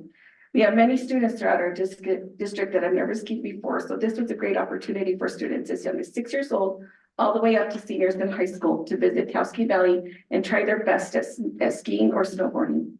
The planning took months, but with the help of community school coordinators at each of the schools in the district, we were able to organize and make this first time event a success. The event took place during the first week of December. Taos Ski Valley hosted all 5 schools for a total of 104 participants. It was an exciting time for students as they were all happy, excited, and had a great time. And through it all, not even a Band-Aid was needed. Nobody got hurt. No broken bones, bumps, or scratches. For it being the first time for this event, I'm happy to say it was a success. We will continue to have this event annually as all partners are willing to continue the commitment to our students. We will have some changes, but overall, I believe we will have more participation and our numbers will eventually grow. Other events, such as the Drama Club from Arroz del Norte After School Program. Community member volunteer Julie Bouchard led the club in the in-school performance of the 33 Little Pigs. A performance was offered to students during the school day, and another performance was offered to family and community members in the evening. Both performances were well attended and everybody was happy. Ranchos Elementary is planning an AVID event and will be hosting representatives from colleagues, vocational schools, local businesses, employment and career opportunities, so students are aware of the possibilities that they have as they get older. They are planting that seed early, which is always good. Knowledge is power. Enos Garcia hosted UNM Taos for an informative event in hopes of recruiting staff, students, and families who wanted to either go back to school or interested in returning to college. When a needs assessment, used with the needs assessment as our guide, over 70 families indicated they would like to return to college and finish out a degree or finish their high school diploma. Staff and faculty from the college were present to provide information, on-the-spot enrollment, and financial aid applications were offered to anyone interested. In addition, UNM Taos offered to forgive those with an outstanding balance of up to $1,500 so they can finish what they started. Like we said, knowledge is power, and perhaps this can motivate parents to return to school, which will then show our children the importance of education. Moving on. Arroz del Norte has an after-school program, a food and clothing pantry, and are working on offering tutoring services to students during out-of-school time. Melissa is also working with Emmy Arthur Flamenco Academy. They partner with DEA and offering flamenco classes during out-of-school time and will have a performance for the parents and families. Chess Club will also be joining joining them during their after-school program. Ranchos Elementary School has an after-school program Tuesday through Thursday with 12 students. They partner with several community businesses such as Talbot Community Center, Cristobal de la Serna Land Grant, Micah Roseberry and Ida, Anonymous Donors, Black Education Act Family and Community Engagement, and Taos Land and Trust to enhance their program. Taos Behavior Health also has an after-school program at Ranchos Elementary that runs Monday through Wednesday. Ranchos Elementary recently gained partnership with the Food Depot and has begun receiving food in November. Since then, they have provided food to almost 100 families in need. They also provide snacks to students and have served over 300 to date. Along with the food pantry, they offer clothing and school supplies for students and families. Family engagement is ongoing at Ranchos Elementary, and they have high numbers of parent participation. Ranchos Elementary offers at least 6 family engagement events per school year. Taos Middle School recently hired Loretta Gonzalez as their community school coordinator. Although Loretta has been working with the school district for a long time, she is new at community schools. So far, she has created a safe place for students, a food and clothing pantry, and is working with teachers to incorporate their STEM club to after-school enhancement. She offers food to families and snacks to students from partners such as St. James Episcopal Church, Living Word Ministries, Cristobal de la Serna Land Grant, and the Fraternal Order of Eagles Ladies Auxiliary. Providing snacks to students is her major role as she gives out close to 100 snacks a week. Loretta is making strides in her new calling, and she enjoys working with students, teachers, and with us. Taos High School. Taos High School is currently working on a plan for after-school programming to enhance parent and student involvement. Taos High School has had almost 4,000 interactions with students, parents, and community members since the beginning of school in August. This includes food distribution, school supplies, personal hygiene products, and clothing that go out to students and their families. Taos High School has worked hard on communication, and community school supports this by posting on social media and Bill's Marquee. And finally, Enos Garcia Elementary School. This is my school. And I feel, well, I'm totally claiming it right now. This is my school, and I feel that we are very busy every day with a common goal in mind, serving students to supply their needs. We have a food and clothing pantry and receive food from the Food Depot, St. James Episcopal Church, and donations from community members. We supply food to over 60 families and students each month and provide jackets, pants, socks, shirts, and shoes to any student in need. During the past 2 days, we had to provide complete outfits for 2 students. One student fell right into the mud as she was making her way into the building, so she had to get pants, underwear, and a top to wear for the day. Another student was running and just slid in the mud and got all of his clothes full of mud. The staff working with him said, I don't know, I guess he thought he was a baseball player, was sliding into an invisible base. So he had to get clean pants, underwear, socks, and a t-shirt. Thank heavens for community schools. Our after-school enhancement program works with about 90 to 100 students each week. I am happy to say that I have a wonderful after-school team. With the help of the Nurturing Center, we offer help with homework, tutoring, art, sewing club, gardening with Nikki, and Girl Scouts. Our location allows us to take students on walks to Harwood Foundation, Taos Public Library, Taos Plaza, Twirl, and Kit Carson Park. We also offer tutoring service to all students in need, both during and after school, with Embudo Valley Tutoring and Reading Quest. Short-term goals include CAB, coming to talk with our 2nd and 3rd grade students, TK1, working with our 4th and 5th grade students, and 2 weeks of flamenco classes for 4th graders with a performance for families and when their classes commence. Long-term goals for Enos Garcia are to have a before school program for parents who need to drop off their children before 8 o'clock, and working with UNM Taos to bring evening classes for high school equivalency and possibly ESL. Our community schools coordinator team is probably one of the best teams I have worked with. We all get along really well and we support each other in meeting goals, offering assistance and advice, and helping each other with when the needs arise. We are a cohesive team and we get things done. In conclusion, community schools has come a long way this year and we hope it continues for years to come. Students deserve to feel comfortable, safe, and in an environment that enhances their ability to learn. Parents, grandparents, and guardians deserve a place where they can ask for help and work with programs and resources to fulfill those needs. These are our kids. This is our future. We must come together as a community to offer support, love, and compassion. It's not necessarily about finding a solution. It's about finding a way to offer support. Thank you. Thank you, Ms. Romero. Nice report. Very nice, Marta. Does the board have any questions or comments for Ms. Romero? we know about community schools. Yeah, you can stop asking. I'm glad. This is good. Thank you, Ms. Romero. Thank you. I just have a quick follow-up question for you, Ms. Mondragon, Associate Superintendent Mondragon. So we have a $2.5 million grant for 5 years.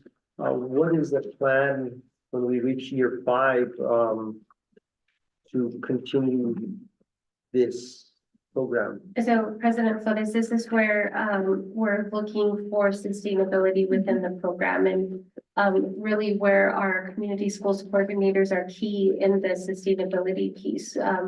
They're again going out and looking for community that we can bring on and that can take their place so that they're not having to sustain it if we lose the funding. My hope would be, and our hope would be that the district would be able to support the community schools coordinators who really are the backbone of the entire program. And I just wanted to clarify one thing with the grants and our charter schools.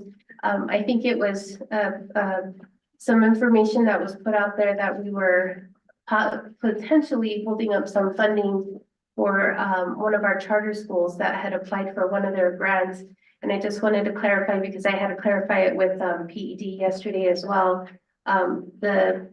The issue with the funding was on the side of PED where they allocated all of the money to our school district and our school district wasn't able to separate it out. We needed PED to do that. So, you know, Director Maestas worked really hard to send out emails and ask for them to do that. And so did the director at the charter school worked with PED as well so that we could get that funding separated out.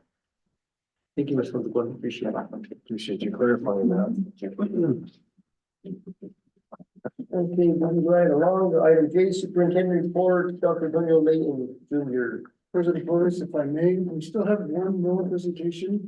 Oh, excuse me, yes, I'm so sorry. Mr. Diego Trujillo, Safety and Security Supervisor, yes, sir, school safety. Okay, he's been waiting patiently. I know, he's like. He didn't have a beard when he got here. And I'd like to introduce our supervisor of safety and security. He is the one who does oversee all our safety and security, our security officers as well, just to make sure that we're all covered at our school sites. Thank you, Dr. Layton. Good evening, President Flores, board, Maria, Ana, colleagues, community. So, yeah, I'm in charge of safety and security for the district now. I work right under Marcos. For today's presentation, he asked me to review behaviors throughout the district. And we keep track of them on Panorama. Panorama is a software that tracks student behavior across all Taos municipal schools. It provides insights into the percentage of students exhibiting positive behavior and a breakdown of reported incidents. This helps identify trends in areas for improvement. So with these trends, our security personnel can kind of keep a watch on certain areas throughout the day. So overview of Taos Municipal Schools, total enrollment, according to Panorama this morning, was 1,784 students. Our overall behavior percentage was 93% of our students were exhibiting the desired behavior that we're looking for. All right, I break it down by school here. Arroz del Norte, we have 99 students. The behavior percentage is at 100%. On a slide coming up, you'll see they've had 4 incidents at Arroz del Norte. It's probably our school with the least amount of concerns, except for mountain lions. Enos Garcia Elementary, we have 359 students. Behavior percentage is 97, so we have 347 out of the 359 students who are exhibiting positive behavior. Ranchos Elementary, 238 students, and 97% of them have cyber magnet, 16 students, and 15 of them are exhibiting the positive behaviors that we're looking for. Taos Middle School enrollment is 348, and here behavior percentage is at 80%. It's a little bit lower than the rest, and I'll get to the reasoning for that in a little bit here. Taos High School, we have an enrollment of 724 students. 96% of them are exhibiting these positive behaviors, so it's 697 students. All right, so just highest behavior, Aurora del Norte, 100%. Lowest positive behaviors is Taos Middle School with 80%. The general trend is that most schools have over 90% positive behavior, with the exception of Taos Middle School. Taos Middle, okay, for the entire district, we've had 985 incidents this year. 206 of them are major incidents. So major incidents are weapons, drugs, fights, bullying. Minor incidents, 779 of them.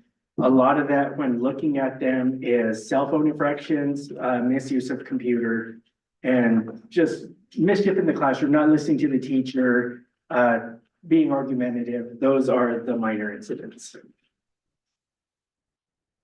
All right, so we want to break it down by school, by actual numbers. Arroyo del Norte, 4 incidents for the entire school, all minor. Enos Garcia Elementary has had 132 incidents, 42 of them major, 90 of them minor. Ranchos Elementary, 69 incidents.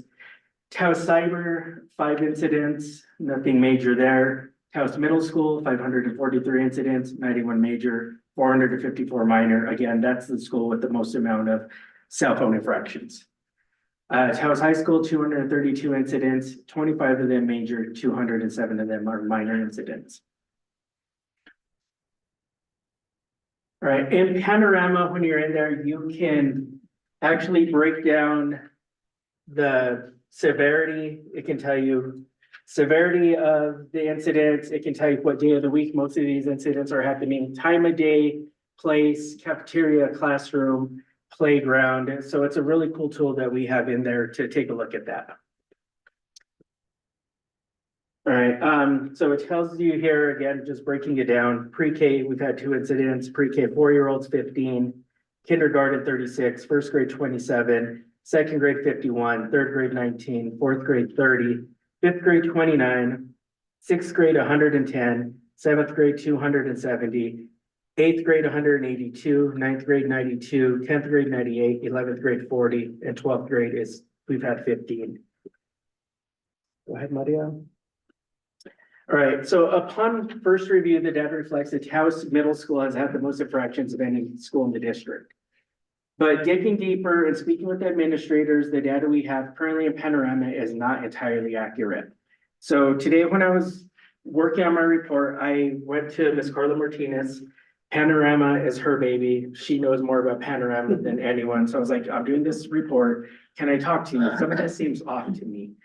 So speaking with her, we have some schools that are still using paper discipline referrals, and they're not actually inputting them into Panorama the way we're expecting them to. So a lot of these incidents aren't being tallied in Panorama. So when I look at these incident reports, I don't see these incidents that have happened.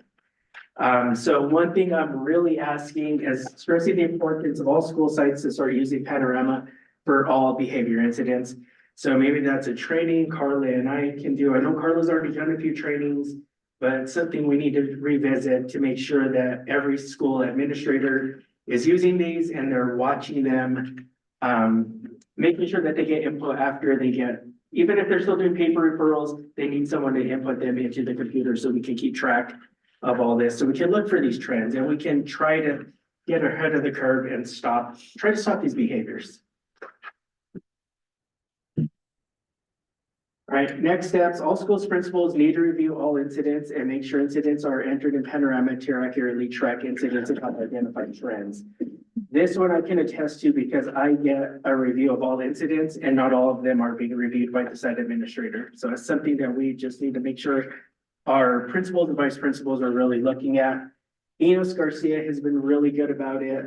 Anytime they have an incident, Miss Atencio, Miss Montano will call me, ask me for advice, or I'll go in, sit with them, we'll go over policy and making sure that they're following everything the way they should. So we just need to get every other school on board with this.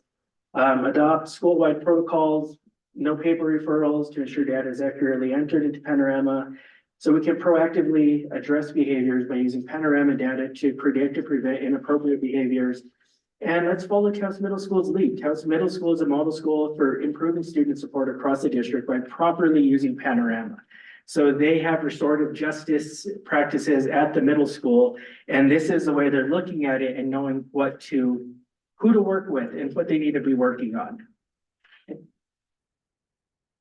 So in conclusion, when used as intended, Panorama provides valuable insights into student behavior, helping schools make data-driven decisions for improvement. By analyzing trends, we can proactively support students and maintain a positive learning environment across all Taos municipal schools. Stand for any questions? Thank you, Mr. Trio. Does the board have any comments, questions for Mr. Trio? So innovative. So impressive. And in there, I want to say too, for positive interactions with students, you can also keep track of that too. So in Panorama, I was focusing on behavior. It's something that me and my department deal with, but in there, we track social emotional learning, we track attendance, we track positive behaviors, we track grades, we track attendance. So Panorama is a very useful tool for our district when used properly. Board Member King. Board Member King? Yeah, appreciate it, Mr. Trujillo. So when you say in middle school, the phone violations, can you give us an example or? Okay, so a lot of our students are still sneaking their phones in without putting them in the pouches. They'll say they're in the pouches when they're really in their back pocket or in their backpacks, and they're pulling them out during class. And I'm seeing them being pulled out during lunch and videoing during lunch until whoever's on duty or one of my guards who's at the middle school will actually, hey, you need to give me the phone, put it away, take it to the office. And then just the school's protocol depends how many infractions they've had. If they keep it for a day, they have the parents come pick it up. They can pick it up the student can pick it up at the end of the day. It just depends on how many times it's been taken away. But looking at Panorama, especially Taos Middle School, a lot of the infractions are cell phone violation. And a lot of them are listening to music in the classroom, or they have their headphones on while their music's playing. So you can't see the phone, but they're not paying attention. They have a headphone in. And a lot of it is in the cafeterias where we've seen students using it where they might not think someone's on duty or watching them and they're playing with their cell phones. And I've seen a lot of students, more so at the high school, actually breaking their pouches open to get their cell phones out during the day. Okay. Appreciate it. Yeah. Any other questions, comments? Just a comment. It's interesting that the use of Panorama, because you're using technology Right. to address some of the issues that maybe are not seen. And sometimes paper is hard to track. Right, it is. And so when you see the data, when you see the numbers, I'm always saying they tell the story. And so what do we do with the story? And that is, again, really study it and look at it and see what we can do to maybe so that's gonna be your challenge. Right. So what do you do with the data? Right, so. What do you do with what you do know, with the knowledge that you are picking up from Panorama? Right, so we'll take that data, look at it, and what the trends I'm looking for is like, okay, I see the cafeteria is one. So maybe we get a little more eyes in the cafeteria during lunchtime to kind of watch out for that. Or we know during X class that they're using cell phones more and that's where they're getting caught with them. So like be vigilant with them in that classroom and make sure that cell phones are put away. They're not visible. They're tucked in their pouches the way they were supposed to So the be. behavior, that the numbers are geared more to the cell phone issue That was infractions? at the middle school. They had a huge number compared to the rest of the schools.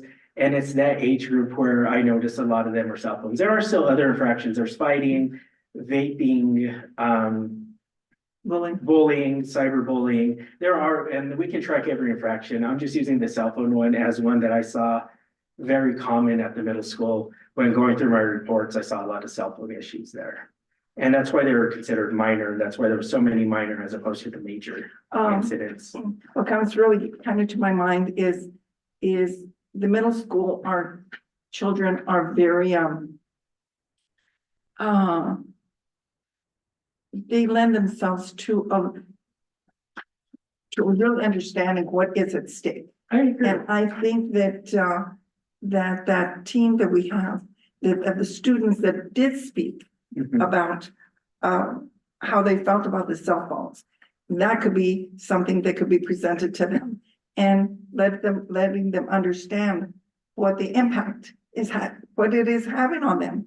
And maybe I'm sure that they will have, they'll change their behavior. Right. Because again, I think that one of the, in the book, they address that, about change of behavior. And sometimes you're using maybe the high schoolers to come and talk to them. To the middle school. That's a good idea, yeah. I mean, just brainstorming exactly how these children could be reached to change that behavior. And, but you're the experts, so again. I will take thank any you. advice and look into it. But again, you know, it's for all of us. It's a new frontier. And, what are we gonna do with it all? We have AI, we have Right. that monster. out there. So again, I commend you. Thank you. Thank you. Vice President, Yes, board member, sorry. yeah, one last question. Yes, sir. With regard to security, how many, there's one female at the guard. How many females do you have in the school building, the high school? The high school, I have 2 guards. I have 1 male, 1 female. They rotate. One stays at the gate, the other, walks the perimeter of the building, walks the interior of the building, checks doors, making sure doors are locked. Actually, today I held interviews for another position for the high school. We had previously used 3 at the high school, and it's good with the 3-man rotation. So today we did have interviews. We had 2 candidates who were both highly qualified. I need to turn the paperwork in tomorrow once I finish filling out the recommendation form. So hopefully we'll have a 3rd as soon as possible at the high school. And that's gonna be a male or female? Both of them are males. Yeah. Yeah, so we'll have 2 males and a female at the high school. The middle school, I have 1 female. And the elementary, I have 1 female and myself who's still doing security just because we don't have the personnel. You're kind of floating. I'm kind of floating. So like I said, when Miss Atencio has an issue, she calls me, I go to that site. And Ranchos will call me, I go to that site, and I just kind of bounce around the place. So I'm not stationed at one place. President Spring. Thank you, Councilman. Hi, Diego. Hi. Thank you. Yes. 2 things real quickly. One is there's a policy that we have that kids are not allowed to go back and forth to their cars during the school day or parking lot. That, you know, that I there's do. one, Yes. you're aware of it? Yeah. By all accounts, it's not, we don't monitor it very well, or I don't know if we We monitor it well. just don't have the personnel to man that. That's what we're hoping with this 3rd person that we're bringing in can do, especially during the lunch hour. Because we have 1 at the gate, making sure students who are able to leave off campus, checking their badges, making sure that they're allowed to leave. We have 1 person roaming the halls inside, making sure kids are doing what they're supposed to be doing. And that 3rd person will have them on the perimeter of the school, making sure they're not behind the school, doing anything inappropriate, not going to their vehicles, and trying to keep them away from the vehicles. All right, thank you for that. I had a suggestion or an idea that on the light posts in the parking lots, we could install cameras on those. Because I think it's a serious problem, because I know what happens when they're in their cars. Right, Too much fun for at school. right. And I did have, one of the town policemen came to visit me at my shop last week and talked to me about his concerns about security, so if you don't mind, I'm gonna have him give you a call directly. Please, and please do. Dr. Layton and you somehow will work it out. Yeah. I'd like to have him talk to you directly. He Sure. had some specific recommendations and concerns, and I listened to them, and that made me also concerned. Okay, yeah, and over the last week, Director Herrera and myself have met with, law enforcement agencies. I just met with, Sergeant Archuleta, Chief Archuleta with the Taos Police Department. So yeah, I'm more than welcome for them to give me a call. Okay, great, and then Together. you could look into how much cameras would be or something. And we could figure it Yeah, out. and I that's just think something that the we are impression looking is at, we- yeah, getting more cameras on that, or even eventually changing up our parking so we can view the vehicles better from the building. Whatever it takes, let's Right. just get it safe. Vice President Spray, if I may. So we've actually been working with Principal Martinez on, Principal Martinez said that, on a future plan for the way the high school has actually conducted through the policy of their parking lot. So we're actually currently working on a parking, solution that should eliminate that problem with students going. For one, the parking lot was redesigned for those of us who went to school prior to, I believe it was 2002, 2003. Parking lot, the cars faced this way. So your cameras, the way me and Mr. Trujillo are facing, you can see the side of me, but you can also see behind me, the same as Martinez. Currently, they're the opposite way, they've changed. So now you can see Diego, but you can't see me, and you definitely couldn't see Ms. Martinez. So one of the things we were looking at was the restructuring of the parking lot. Ms. Emmy's 100% behind it. We've also talked with her about upgrading, not only the security as far as walking around that area during the lunch hour, but also the duty teachers that are supposed to be monitoring it during that lunch time.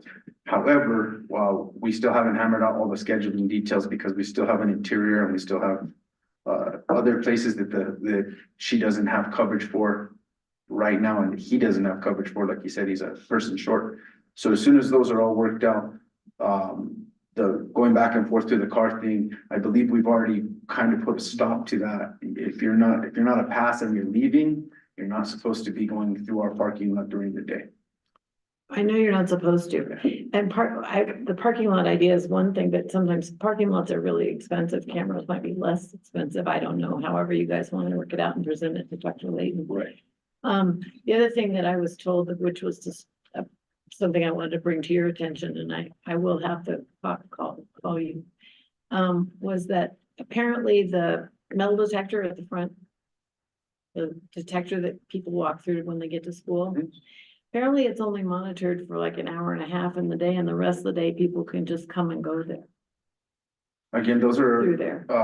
people who come in throughout the day Uh-huh. are actually checking in at the front office. They're not allowed into the building. But they don't have to go, They the don't have to go monitor's through. not on. We don't have the personnel to man that all day. And that was the agreement that we had both with Ms. CJ when she was the principal and the board agreed to, and also with Robbie when he was the principal.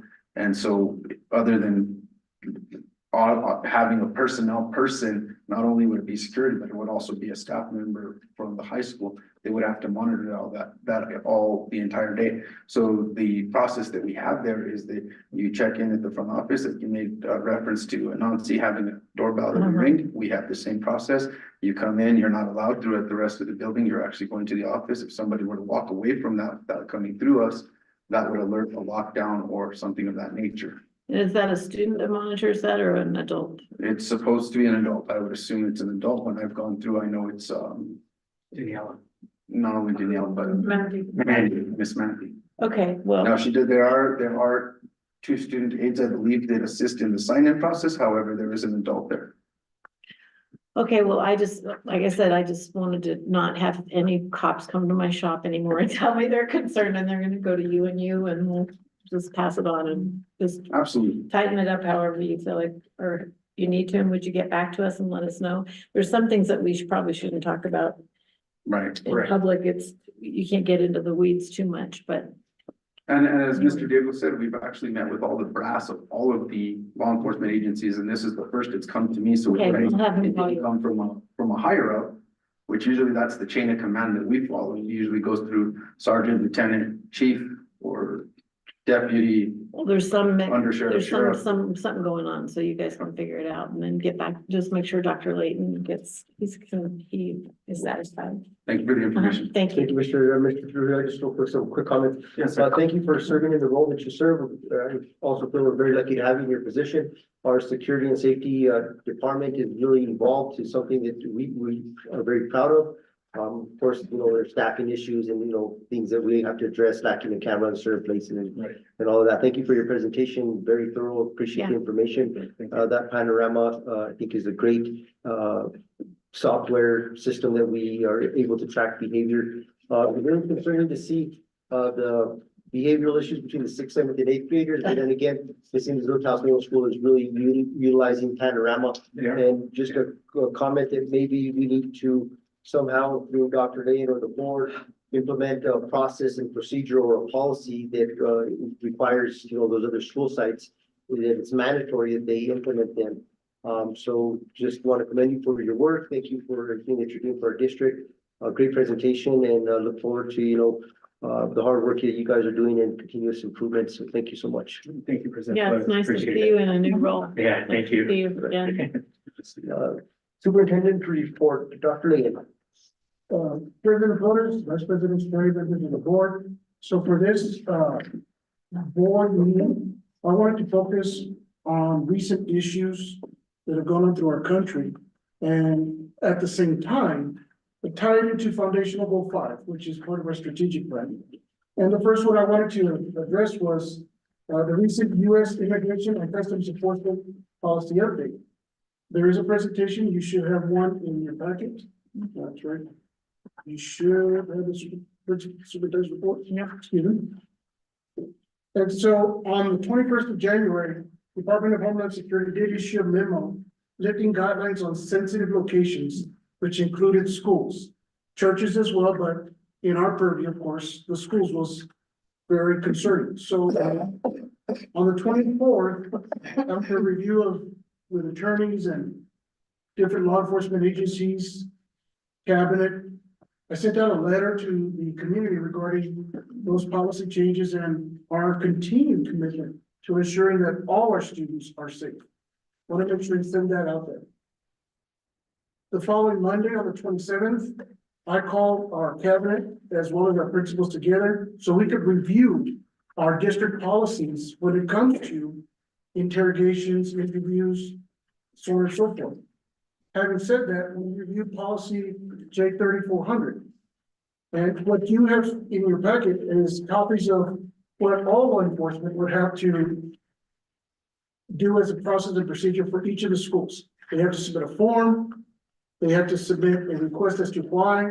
Principals then contact me as to whether the approval goes. And this goes for all law enforcement agencies, not just one or the other. We did make sure that we were in contact with our local and state law enforcement agencies to ensure that they knew our process. And so the reason I bring that to you is because there's some revisions that we noticed that we do have to address. And so although the policies, the updates that immigration has done at this point, or I should say, Department of Homeland Security has issued, I would like to say that it at least allowed us to really dig deep into what are our policies, what are our processes and procedures, and what updates that we need to do as a district to make sure that we ensure all our kids are safe. Having said that, what you see in front of you are exactly policies that go along with 3400. One of them is 3431 and 3432 when it comes to the forms that all law enforcement has to do before they contact the superintendent, or excuse me, if they have to turn it to the principal, then contact the superintendent for approval. One thing I would like to reassure is that whenever it comes to the safety of our kids, for example, CYFD that does come in, those are the kind of things that we do allow a little bit quicker because we want to ensure that any student that has an outcry or an outreach, they're tended to immediately. And at that point, the principals do inform me that CYFD has come by to take care of our kids. Having said that, one of the things that we're going to be looking at, and at least I'm proposing to, is a review of the policy that we have and some of the changes. And so before, of course, that's up for discussion, so I'll just leave that as there. But it did allow us to really dig deep into what is the policies and procedures that we have in place. So for that, I have any, stand for any questions regarding, this particular. I have a quick question. So in the instance that, let's say ICE shows up at the school or, somebody that is, trying to implement the current president's, policies or where he stands, they fill out this form. What if, for some reason, they refuse to fill out the form and want to conduct their, The process procedures that we have in place, sir? yeah, what if they pretty much say, no, I'm here to follow the president's, directives and I don't need to fill out this form, and they want to start entering our school or try to force themselves in there, just thinking outside the box of something that could happen. How would we approach a situation like that? Absolutely, good, very great question. So if we were in fact dealt with that type of situation, our security have been updated with all the process procedures they have to follow and have been let them know that unless there's a warrant or unless there's a federal warrant that's issued, then they still have to follow the process. And our security and our principals know that they have to contact me prior to allowing any entry. So we do have those practices in place, but all our law enforcement officers, all our security guards are aware of the process that if they were to come in, we have to go through this process. And that is not just for ICE, but that is for all law enforcement. Unless there's a warrant. Say in the event that they show up and they fill out this form and you deny them entry, is that plausible or you can? That is correct. That is a plausible situation. And in that case, of course, we deal with those on a one-to-one basis. But it's very plausible that depending on what the issues or what the request is, I can deny entry. Any questions or comments from the board? Just a follow-up question. We talked about some revisions to the policy. Do you have those in mind and we'll bring them forward to us at a later meeting, or it's requesting maybe comment from the board as to how we should revise this policy?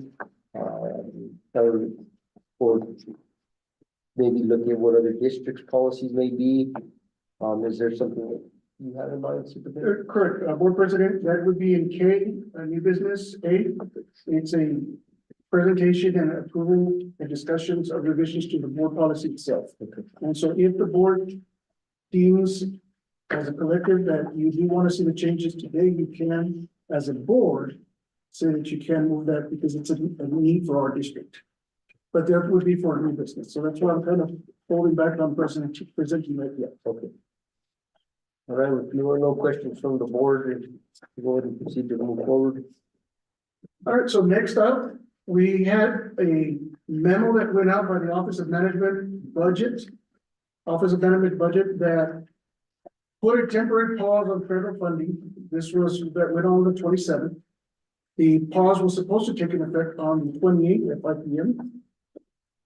By the 28th of the following day, a federal judge had granted temporary restraining order to temporarily pause that freeze or that pause. So there was a pause to the pause. By the 29th, the Office of Management and Budget rescinded the temporary pause. So because of the federal, they just said, we're not going to do it for all intents and purposes. However, as a district, it is our responsibility and mine as superintendent to make sure what programs could potentially be impacted, because we know that that is not current, meaning they're not moving forward. And we send in the memo to pause any kind of federal funding, but it still requires us to look into potential, right? We need to be ready. So I did ask Ms. Mondragon and her staff to get me a list of the different programs. We have about 17 different programs. Not that they will be impacted, but just that are all federal programs. There's about 50 or 60 staff members. And so we're just wanting to prepare for the potential should a pause continue. What we didn't get is these are the programs that are impacted, these are programs that are not impacted, and these are the programs that are in consideration. So we don't know at this point. The only thing what we do know is there is a rescinding of any consideration for the pausing of any federal funding that could impact our district. Did you say that you asked Associate Superintendent Mondragon for a list of all that, Correct. accounting of all that. Will you be able to share that with the board when you get it, please? Okay. Thank you. Questions, comments for superintendent regarding, this part of his presentation? Okay, superintendent? All right, and lastly, talking about New Mexico, legislature update. So one of the things I wanted to kind of highlight about our district is unbeknownst to us, there was a discussion on Senate Bill 11, the anti-distraction policy, or bill, I should say, that was discussed in the Senate Committee Education. And the discussion was between two senators, Senator Souls and Senator Brantley. And a lot of the discussion was about how our district is a model for how this policy was implemented. As you can see from our numbers, there's some work to be done, absolutely. But the mere fact that our district, House Municipal Schools, was mentioned in Senate Education Committee as the model district, how to proceed with this type of model. I'm hoping, I'm praying that the Finance Committee decides to reimburse us for something that we already did. And so we're pushing for that. I did get a chance to visit the Roundhouse on the 31st to kind of thank both senators for mentioning us as a district, but at the same time, Senator Souls for wanting to do a reimbursement. But Santa Fe New Mexican did call for an interview. I did let them know that it would be nice that we could have a requirement as opposed to an encouragement. But again, that's up to Senate, and the House and the legislation to make those decisions. I just wanted to mention to the public as well as our board here that our district was the model, at least on beginning this process. And Senator Brantley, I believe, said that the district was a model on having to implement this without having to be incentivized to do it. We took care of business, in other words. And so on the 31st, I did get a chance to meet with also Representative Susan Herrera. We had some great discussions on introductions for myself since I am new to the role. But we also took the time to talk about a little bit of the capital outlay, very little, but we still wanted to go back and make some for next visits. Got a chance to sit with Senator Bobby Gonzalez as well. And get a quick thank you to Senator William Souls on that. Part of my next, hopefully I get to get a secure meeting here with Representative Cristina Ortiz. So I just wanted to provide you on the legislator updates that from the visit that I had on the 31st of January. My first visit to the Roundhouse, by the way, so it was nice to see all that. Comments, questions, board? Thank you, President Pro. You're lucky none of them said, how's it going? Have you had any infractions at the middle school? No, they didn't ask those detailed questions. Yeah, right, there you go. Well, with that comment from Vice President Spray, so I think it's really nice to be recognized for our implementation and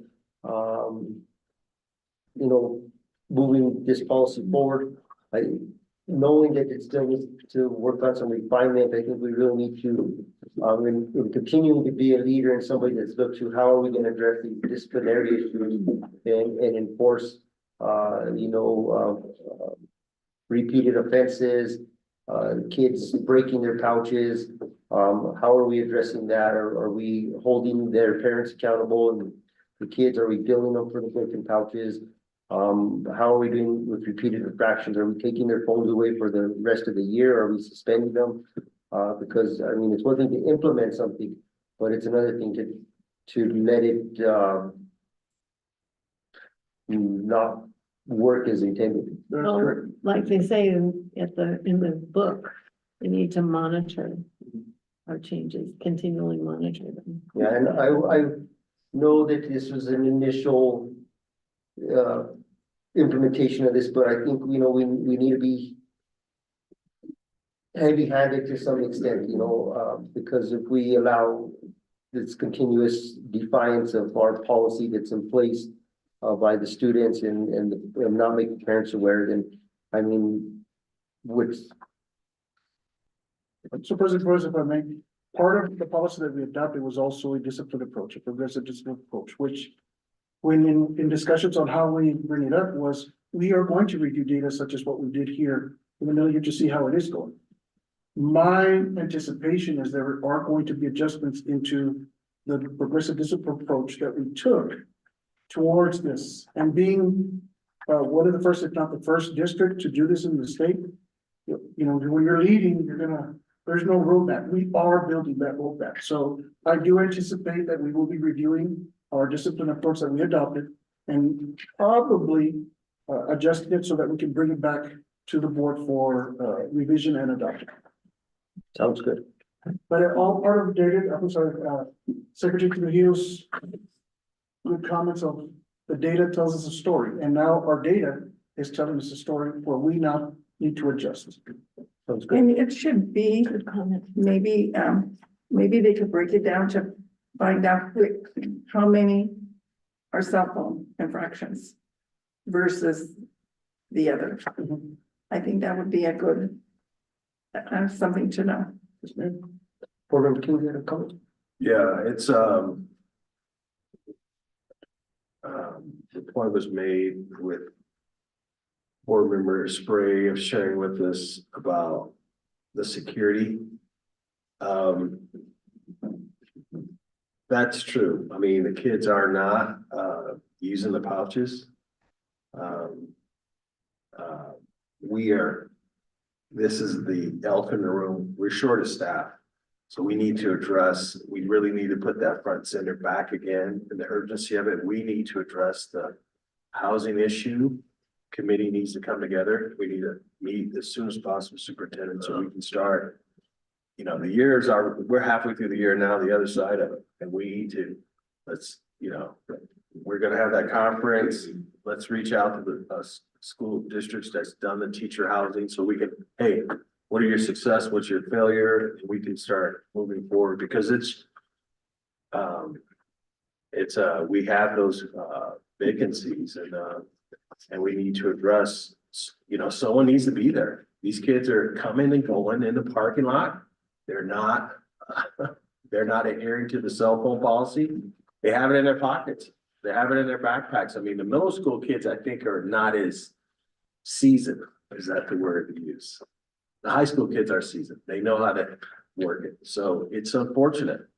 And it's, I would say that, we're lucky, and I don't think we should be lucky. We need to have staff. Girls are smoking in the bathroom, vaping. We don't have, Mr. Trio said it. He has one gallon.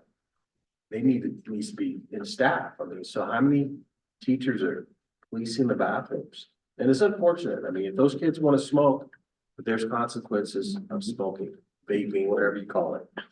So we just have to be humble about it and know that this is a deficiency right now. And we need to, we've addressed this last year. So you're here now. Let's hit it full steam. And I think we'll be fine. I mean, I believe the kids will understand and we're here for policy and procedure. That's what we're here for. And they know, okay, this is the policy, this is procedure, and we'll get better at it. And that's what we need to do. We need to get better at it. It's adult actions for student outcomes. So thank you for that, Member King, and going back to reviewing the data, going back to the data, gives a story. And this is one of the reasons why we do these presentations, so we can bring the data, so that we're not relying on anecdotal data as opposed to actual data. And so we will be making those adjustments as we need, so make sure that the data is what tells us where these are at. Yes. That was a great comment that you made. I wanted to make another one. I just read, speaking of data, I just read that New Mexico, in the United States, New Mexico has the highest rate of teenage drug abuse of any state.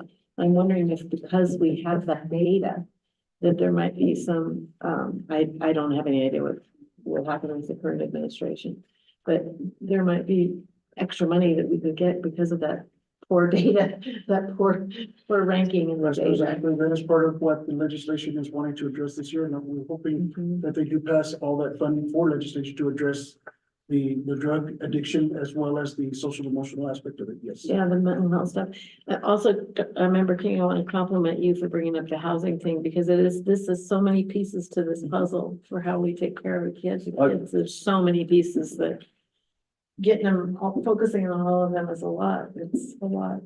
If we will solve all these sieves, you know, you guys know what a sieve is, in the bucket. They will all be, the holes will be filled. It's just staffing. I mean, the kids will have, more understanding of the subject matter. They'll be ready for the SAT, the ACT test. It all like, when you came, Superintendent, Lucas Schreiber stood up. And we gotta remember that. We can't forget the concerns of the community. That's really, I mean, that's what we're here for. We're here to, and that's how we're gonna be judged again on the metrics. So we just Also, have to address it. It's hard to teach kids consequences, but it's really good for them to learn consequences. Well, it's society norms. I mean, it's like driving. They take driver's ed. There's a certain speed limit. You wear a seatbelt. All those things are part of, and they're in high school and they're going to the next levels, even if they're just tax-paying citizens. That our jobs has been accomplished. We've succeeded. Right. They're contributing to the state instead of vice versa. So that's it. Thank you for your report, Superintendent. I just want to Thank you. highlight, your visit to the Roundhouse. I think that's very instrumental. I thank you for taking that initiative as a new superintendent, being new to, the New Mexico legislative process and the Roundhouse. Just want to commend you on getting out there and encourage you, if time permits and your schedule allows, to get out there again. Very important for you to do that, and just want to thank you for that and the continuous lobbying and activism for our district. With that, I just wanted to add one more thought to that data and those infractions. And that would be the drug, what is being brought into the schools as far as, with drugs, because the legalization of cannabis for me was a big issue. And so now, and part of it was because I was asked what my thoughts were on it. And I told them that eventually it was going to affect our schools. And I would like to know how it is affecting our schools in our data. I would like to see it broken up to see what impact that is having on our school. Because there's a lot of money coming into the coffers, from the sales. But yet they're not looking at emotional part and the addictions that our children are going to be experiencing because of this, the legalization of the cannabis by the legislature. My opinion. thank you, Secretary Trujillo. Next item on the agenda is new business. KA first meeting presentation, discussion of possible approval if invested by board or revisions to board policy J 3400.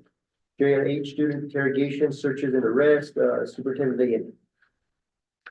President Flores and Vice President Spray, members of the board. So this was kind of going back to my presentation. We, as a administration, reviewed our policy J 3400. What you see in front of you are some of the revisions, although minor, can be impactful. The first revision is just adding examples such as U.S. Immigration and Customs Enforcement to our board policy. The first paragraph reads, any request by law enforcement agencies and or government agencies, for example, Child and Youth Families Department, to see a student, interview a student, or make an arrest at school must be verified by the principal and or his designee. And that should read to their designee, to be assured that such request is authorized by the individual's agency.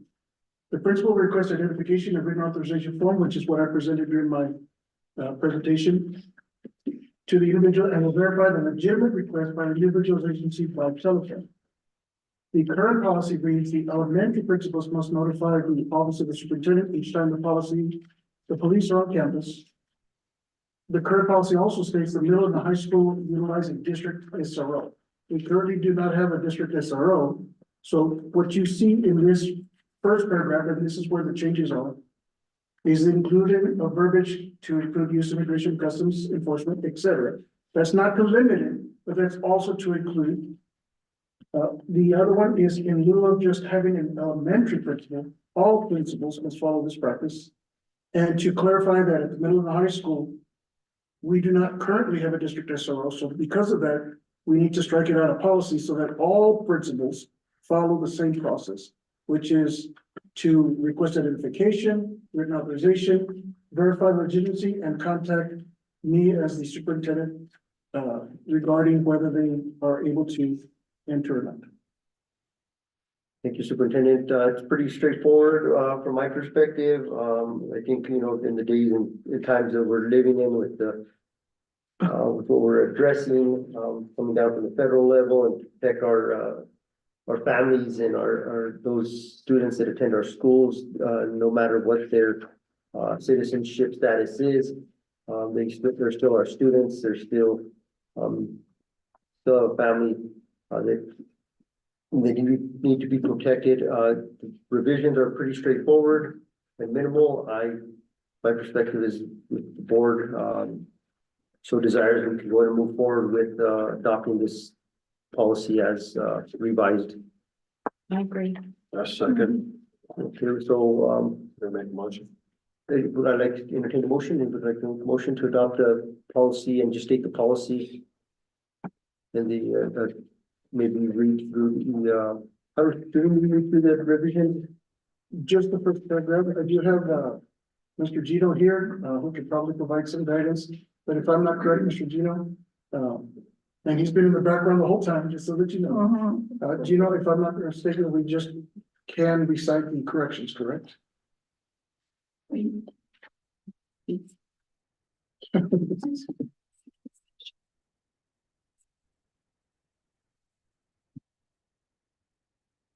Superintendent, board president, members of the board, nice to see you. I didn't mean to put you on the spot, Gino. No, that's fine. You've included a copy of the proposed revisions in the board packet that's been published. The public's had an opportunity to see it. So you can simply reference the version that's included in your packet and approve that, or you can read it fully into the record, or you can read just the edits in. But I think you're already covered to consider and adopt what's been included in the packet. Thank you, with that, I'll go ahead and make a motion to approve the revised policy of J 3400 JIH, student interrogation, searches and seizures, revisions to include the addition of U.S. Immigration and Customs Enforcement as agencies or government agencies. And also the striking of elementary from the first paragraph of the policy, which will read: the principal must notify the office of the superintendent each time the police are on campus. Also striking the middle and high schools utilizing a district SRO. Second. Please. Board president and members, I would recommend, in addition to your motion, because of the emergency conditions regarding this topic, I would recommend that your motion include a waiver of the typical process for amending policies, which typically under your policies require a first and second reading prior to adoption, but you also have a board policy that allows you to waive that in high priority circumstances. So if you just include that in your motion to approve this and recognize that you're waiving your policy adoption process because of the emergent circumstances. Thank you, Gino. That being said, in addition to the motion, as part of the motion, to waive the second reading as per board policy and follow board policy that would allow the board to waive that second reading due to the emergency status or criticality that this policy, will have. I still second it. Thank you. Thank you, Gino. We have a motion and a second. Call to roll. Board Member Concha, Yes. Board Member King, Yes. Secretary Trujillo, Yeah. Vice President Sprague, Yes. President Flores. Yes. Okay, item KB, discussion consideration of possible approval for the adoption of Taos Municipal School Board resolution in the district commitment to providing free public education to all students. Dr. Layton. President Flores, Vice President Sprague, members of the board. This is a request from the board to look at a resolution possibility as to ensure the safety of all our students and also provide a free public education. So what you have here in front of you is a resolution of the Board of Education of Taos Municipal Schools declaring the district's commitment to providing free public education to all students. So President Flores, I don't want to, of course, steal your thunder on this one, but this pretty much says whereas the school board would, met today and continue their commitment. So there's a reading of the whereas as now therefore and be other so. If you'd like, I can read first. And so first, whereas the Taos Municipal School Board of Education met in regular session meeting at 6 p.m. on February the 5th, 2025 as per law, and whereas the Taos Municipal Schools, TMS our district, is committed to following inclusive and equitable education of all students, staff, and families feel valued, safe, and supported, and whereas the district affirms the inherent dignity and worth of every individual regardless of their immigration status, national origin, ethnicity, race, religion, disability, gender identity, or sexual orientation, and whereas public schools have a legal and ethical obligation to provide all children access to education as guaranteed by New Mexico state law and the U.S. Supreme Court's decision in Plyler versus Doe, 1982, and whereas all students benefit from the Equal Protection Clause of the 14th Amendment, which allows access to the benefits of public education, no matter the immigration or undocumented status of students, and whereas there is no national policy that justifies a state or public school district denying students in education, and whereas the Constitution of New Mexico, Article 7, Section 1, establishes a uniform system of free public schools sufficient for the education of and open to all the children of school age in the state to be established and maintained, and whereas Taos Municipal Schools believes that immigration enforcement activities and discrimination in or near schools disrupt the learning environment, depress student attendance and family involvement, and undermine the trust and safety necessary for students to succeed academically, socially, and emotionally, and whereas the Taos Municipal Schools Board of Education recognizes the diversity of the district as one of its greatest strengths and seeks to protect all students and staff from discrimination, harassment, and intimidation.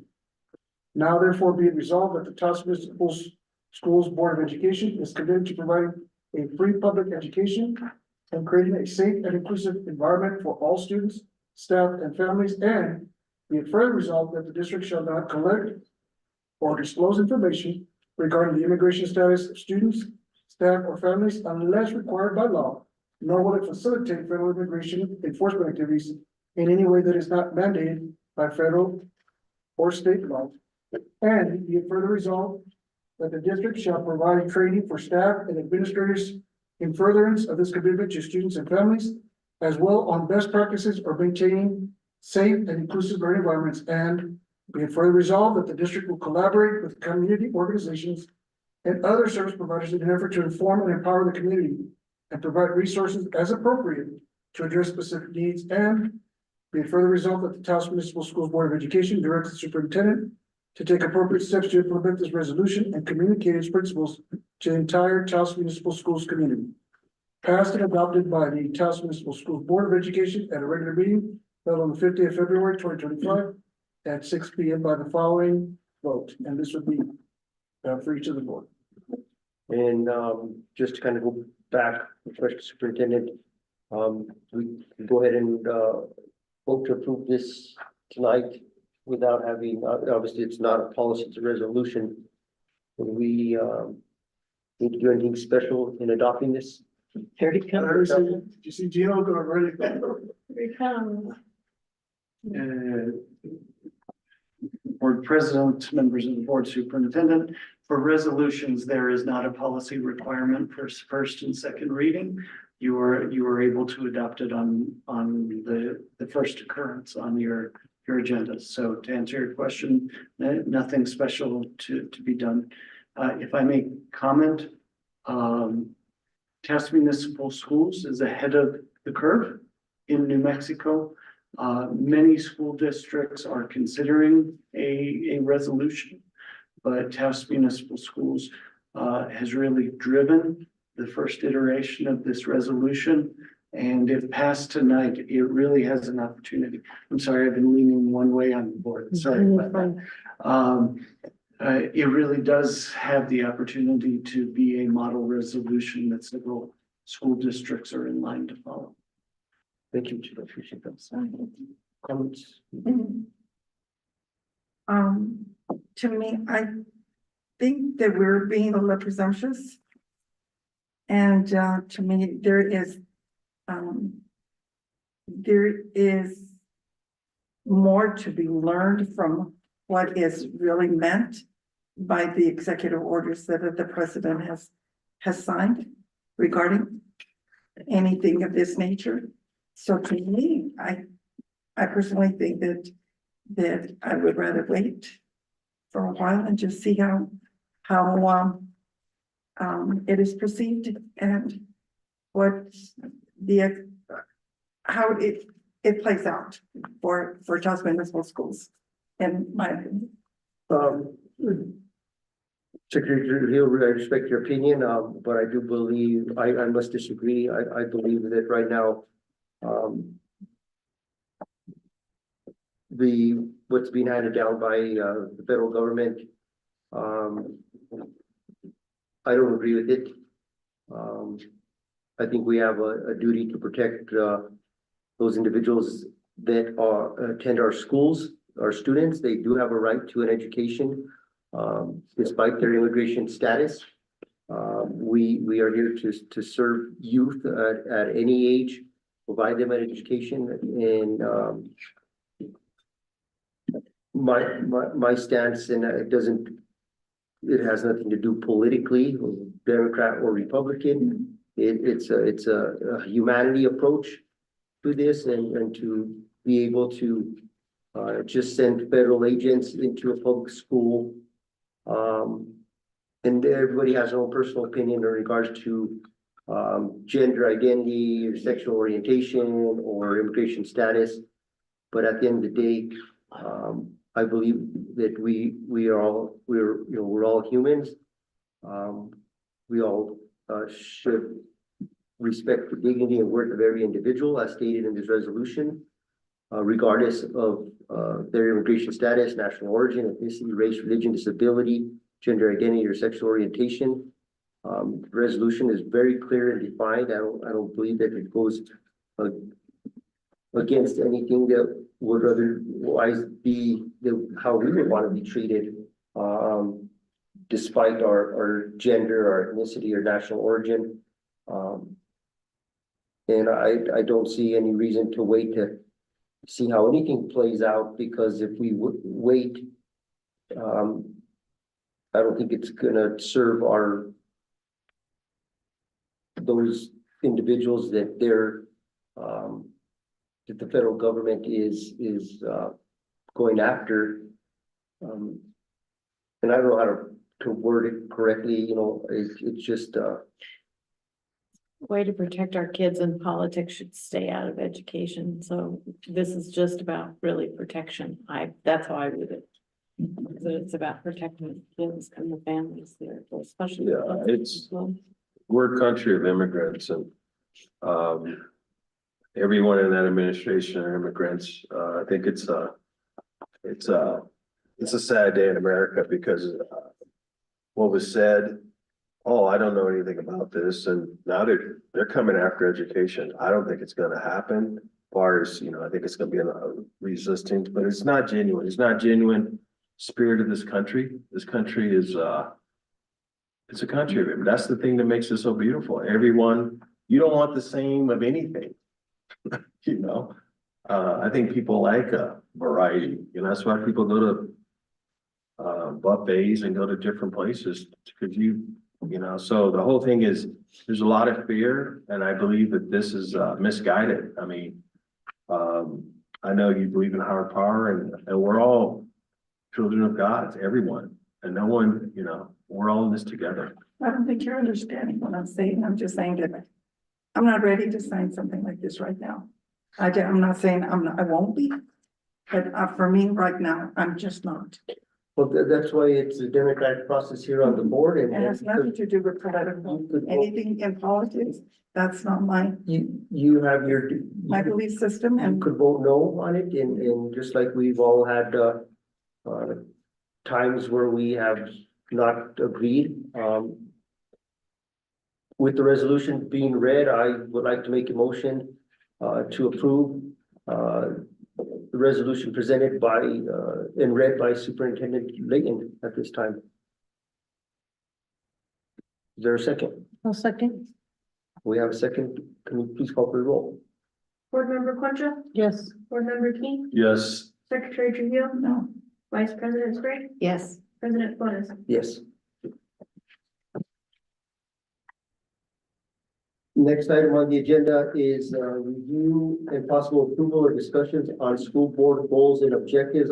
Due to the timeframe that we are at right now, I've been requested by Vice President Spray, and I will agree that I would like to make a motion to table this item for our next meeting. I believe it's very important, but it does, we'll probably have a lengthy conversation that will lead us late into the night, and it's already quite late, so a motion to table item KC, review and possible approval of discussion on school board goals and objectives to the next school board meeting. Second.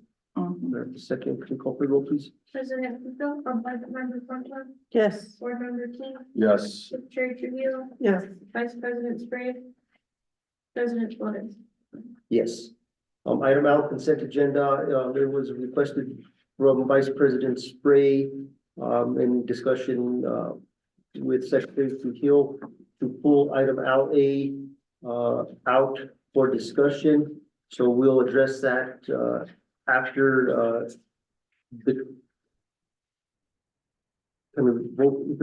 so we'll move forward with item LB of the consent agenda. Discussion and consideration, possible approval of Troop Kids 1 services for Taos Middle School and Taos High School in the amount of $58,146. We have Melissa Eager, I believe, still on Yes. line. Mrs. Eager, would you like to go and comment on this? Just do a brief summary of what we have before us. Yes, you have before you the consent item for review and possible approval of True Kids 1 services for Taos High School and Taos Middle School for $58,146. And this is to promote career and college readiness and digital media literacy with Taos Municipal Schools students. It's a contract for Gear Up. Thank you, Mrs. Eager. The only question I have real quick, and I guess it's pretty much 30. It defines it here, but if you could just state in your own words, it says TK1 will provide college and career readiness and digital media literacy to TMSD students on site. How is it gonna provide college and career readiness, or what are the intentions? So if you look at page 2 of the contract, they have a process and deliverables of the different classes that they're offering at both Taos High School and Taos Middle School. They have an after-school STEM program for Taos Middle School. They have Gorilla filmmaking class at Taos High School. They have a solar panel class at Taos High School. I could read the rest of page 2 to you if you'd like me to. That's not necessary. Thank you for that. Superintendent Layton, do you have a recommendation on this item? President Flores, members of the board, recommend the approval of True Kids One services for Taos Middle School and Taos High School in the amount of 58,046 as presented by Melissa Eager, Director of Federal Programs. I have a Question, yes. It's a sole source posted on school website, the attached contract. How does it constitute a sole source? So we followed the procurement procedures to put it in the RFA section of our website, and it has to be listed there for a certain number of days. We did that in the fall. I could get those particular dates to you specifically if you needed them, but that is the procedure that I was told was the way that we could verify a sole source. So when we have something coming to us and we're like, we don't know any other vendors that might be in this area, we post it on the website to give other vendors a chance to say, oh yes, we can actually provide this service. And we didn't have anybody who contacted the school district to say they could provide that service. If I may, on the procurement, it has to be posted on the website for 30 days. That's like a procurement rule. And if nobody contests or, comes forward, then you're allowed to move with source. Okay, thank you. Thank you, Ms. Ecker. We have a recommendation from superintendent for approval.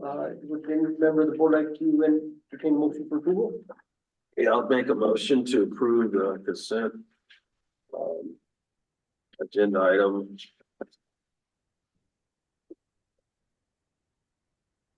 for True Kids One services for Taos Middle School and Taos High School for $58,146. I'll go ahead and second Board Member King's motion. Can you call for the roll? Board Member Plumpton? Yes. Board Member King? Yes. Secretary Trio? Yes. Vice President King? President Flores? Yes. Item LA was pulled for discussion. Secretary Trio, you had some concerns regarding LA, and we have Ms. Maestas here to address any questions or concerns. The reason I pulled it out for discussion was because I was hoping that we would have a finance presentation, and that would be include this. Correct. Well, we were actually talking with Dr. Layton just a couple days ago, setting up a time frame. He was gonna meet with you guys to see when is a good time, because it's more, we need more than an hour to meet with you. The last time we kind of did it, we brought the bond advisors in, but it was so much that was given to you guys. So we want to be able to meet with you guys on a work session, if you guys would agree. We're looking, hopefully, if you guys can set aside, I don't want to say it, but we talked about it, a Saturday maybe, just to give us a couple of hours. Okay. And so we were thinking maybe March 8th, if that maybe works for all of you. I just kind of feel like we need a little bit more of a deep dive with you guys, just to be able to. And that would help us everything. understand what you presented. I tried to go through it, and there's pieces that are missing that I would really like to see there. Because you're looking at budget, you're looking at, let's say just for expenditures. You're looking at budget, you're looking at expenditure, but and encumbrances, and you have the difference. But where are you at in the series? I like percentages. Okay. And to see exactly, are we on target?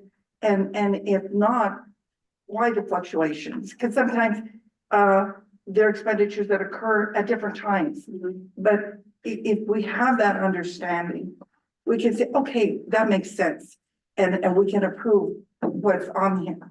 And so to me, I think that along with by having that workshop or work study, we could go through that and we can go through this at the same time and not separate.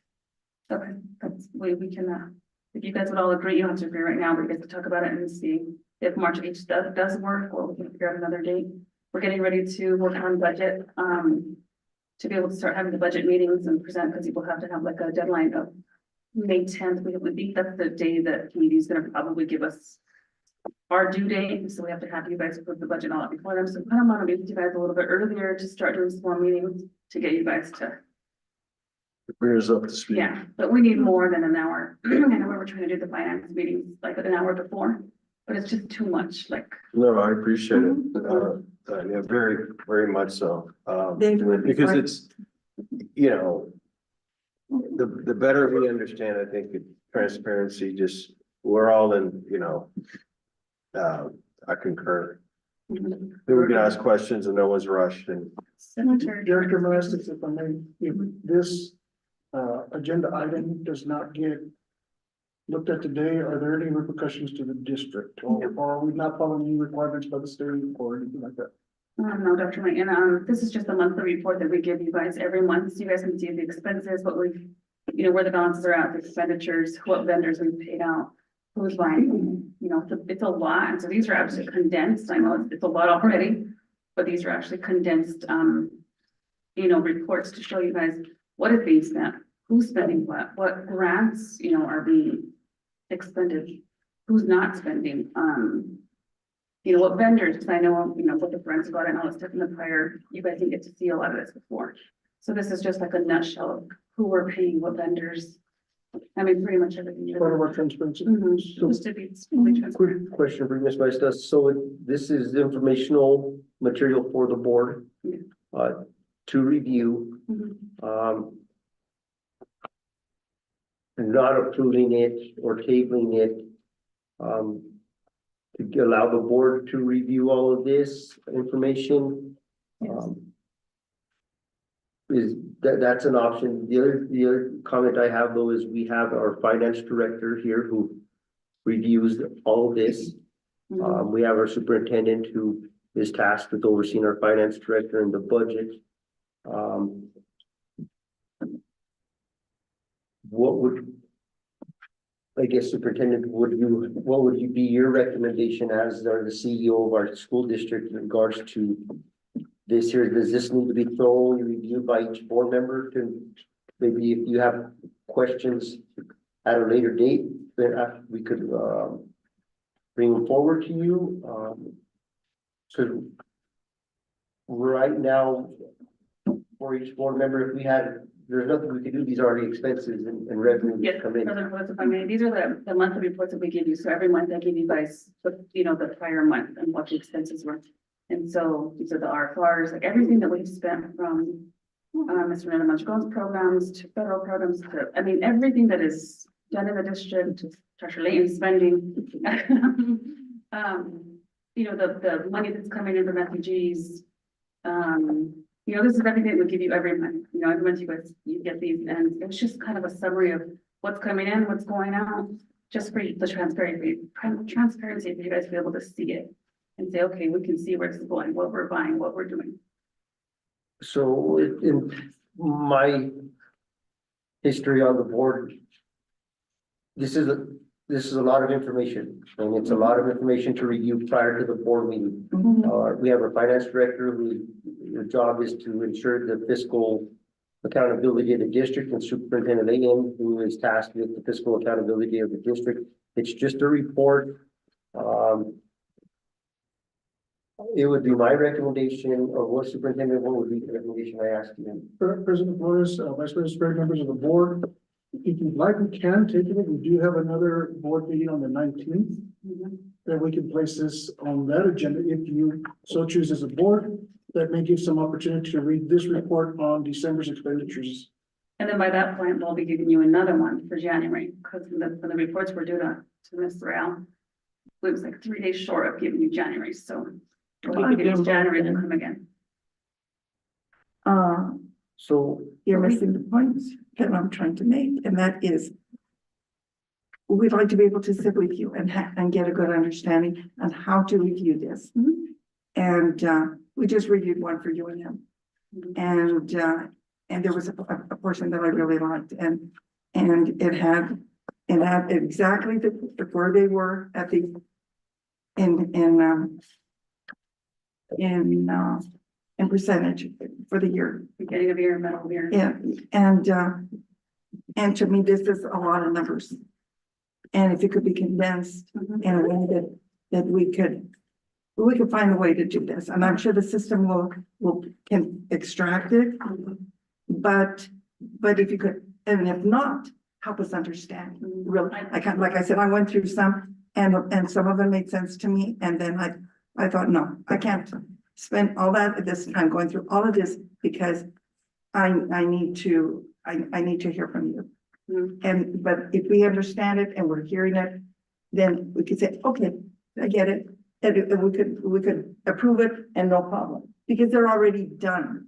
But we need to know where we're at in light of the budget. The budget is what we approve. The budget is what we're gonna answer for at the end of the year, and making sure that everything comes into, and again, maybe you have concerns for us. And it could be brought up at that time. So, you know, if Secretary, through here, if I may, are you requesting maybe that we have a separate finance committee meeting? Yeah. Prior to the end of this month? I was gonna go next. Because that would be the only way then to provide that clarification. So that with the reports that are monthly coming in would be better understood. well, can we wait and do them all? And then, I mean, after we have that workshop, can we do it then? Or do we? The next would be in April. In April. Can we wait? I mean, it's all contingent on how you guys want to see them. This, if you want to understand them, the sooner the better. I know we give them to you every month and it's a lot of information. I can reach out to the consultants to see if they see tons of different reports. We can try to see how we can pull it by percentages. There is a report that I've seen before. So what I can try to do is give you guys a more condensed summary report with the percentages that you'd like to see on the next board meeting. And if that still isn't suffice, then we can probably try to meet again. I'm open to whatever you guys want. Why don't we try that? Talk to them and see what the system is capable of doing. And extracting that information that would just bring all of this into clarity for us. If I may, is this report any different than August, September, October, November? No, they're the same, every single. Yeah, they're all the same. Yeah, it's all the same. Every month. And Yeah. we've approved those in the past, and then the other thing is a question of mine, is it a requirement that it's approved? It's mainly informational. Yes. So, I mean, I think it's the way it's presented in the agenda moving forward. Does it require board approval? Yes, it does. President Flores, if I may, there is a state statute that says per audit rules, we have to be posting it on the website for all financials have to be posted on the website. And that's something that we have been doing. It was brought to my attention that it's something that it needs to happen. So, in my opinion, only I would think that you guys would have to approve it first before we post on the website. But even if we're putting some of this on the website, I mean, really, it doesn't serve any purpose. Thank you. I don't know, my opinion. I apologize for having to step out, but in order to catch up, I totally concur with what you're saying, and I understand exactly what you want. And that might be something that we worked out even with Secretary Trujillo and you and Tanya, just the basics of it. The other concern that I had, and I don't know if it came up when I was gone, the last finance committee meeting we had as a board was the first day was May 20th. At Barrio del Norte. We're We had another one required, here. we had another one here. Are we not ready for another one? We're ready for one. That is why we're trying to plan one. So, we are trying to plan one, right? Because that could be more rolled into this whole, if we had a finance committee meeting. That's the meeting we're. trying to Okay, plan. great. I'm sorry, I left and I wasn't up to So, speed. Thank you. Just let Dr. Wright know as to what works best for all of you, and I'm open to meet whenever. The consultants, they're very, very good at the reporting. If not, we can call our vision software to see how we can condense them to one-page reports. Something a little easier to see more And it numbers. doesn't have to be just one page, it's understood. They say about accounting. You have to be able to explain it to the layman. Right. Because again, it's not gonna do us any good to put something like this in a website. I'm sorry. It's not, it doesn't work. We've been working on a report, it's a one-page report that kind of says, this is where we're at, this is what is allowed, this is what's coming in, this is the expenses and the budgets that we have per department, throughout the year for the fiscal year. So we want to be able to present something to you, but we need more than an hour. It's too hard to do it. So this is why we reached out to Dr. Layton to see if we could get it scheduled sooner than later. Ms. Mace, is it 4 a year that we by law have to have 4 of those finance committee reports? President, Vice President, so we talked to Dr. Layton, he was asking the same thing. If it's quarterly, if it's. 4 a I year. think it's quarterly, because I know I present it quarterly. Mhm. So Okay. we were looking for it in state statute to kind of see, if we haven't found it yet, but we want to make sure. Alana sent it to us for both the audit and the finance committee. She sent us an email at one point. I just haven't looked at it. Okay. But she did send it to us. Okay, thank you for staying on Okay, top of that. So this item, Al A, discuss the consideration of possible approval of financial report for December 2024.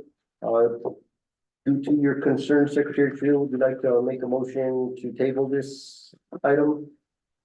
Okay, I'm already. I'm lost here. Okay. I would like to make it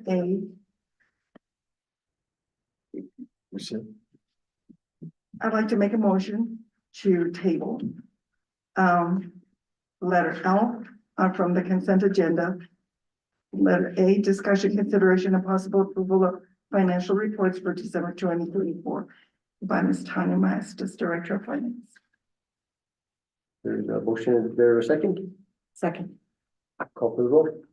Board Member Porter? Yes. Board Member King? Yes. Secretary Trio? Yes. Vice President? Yes.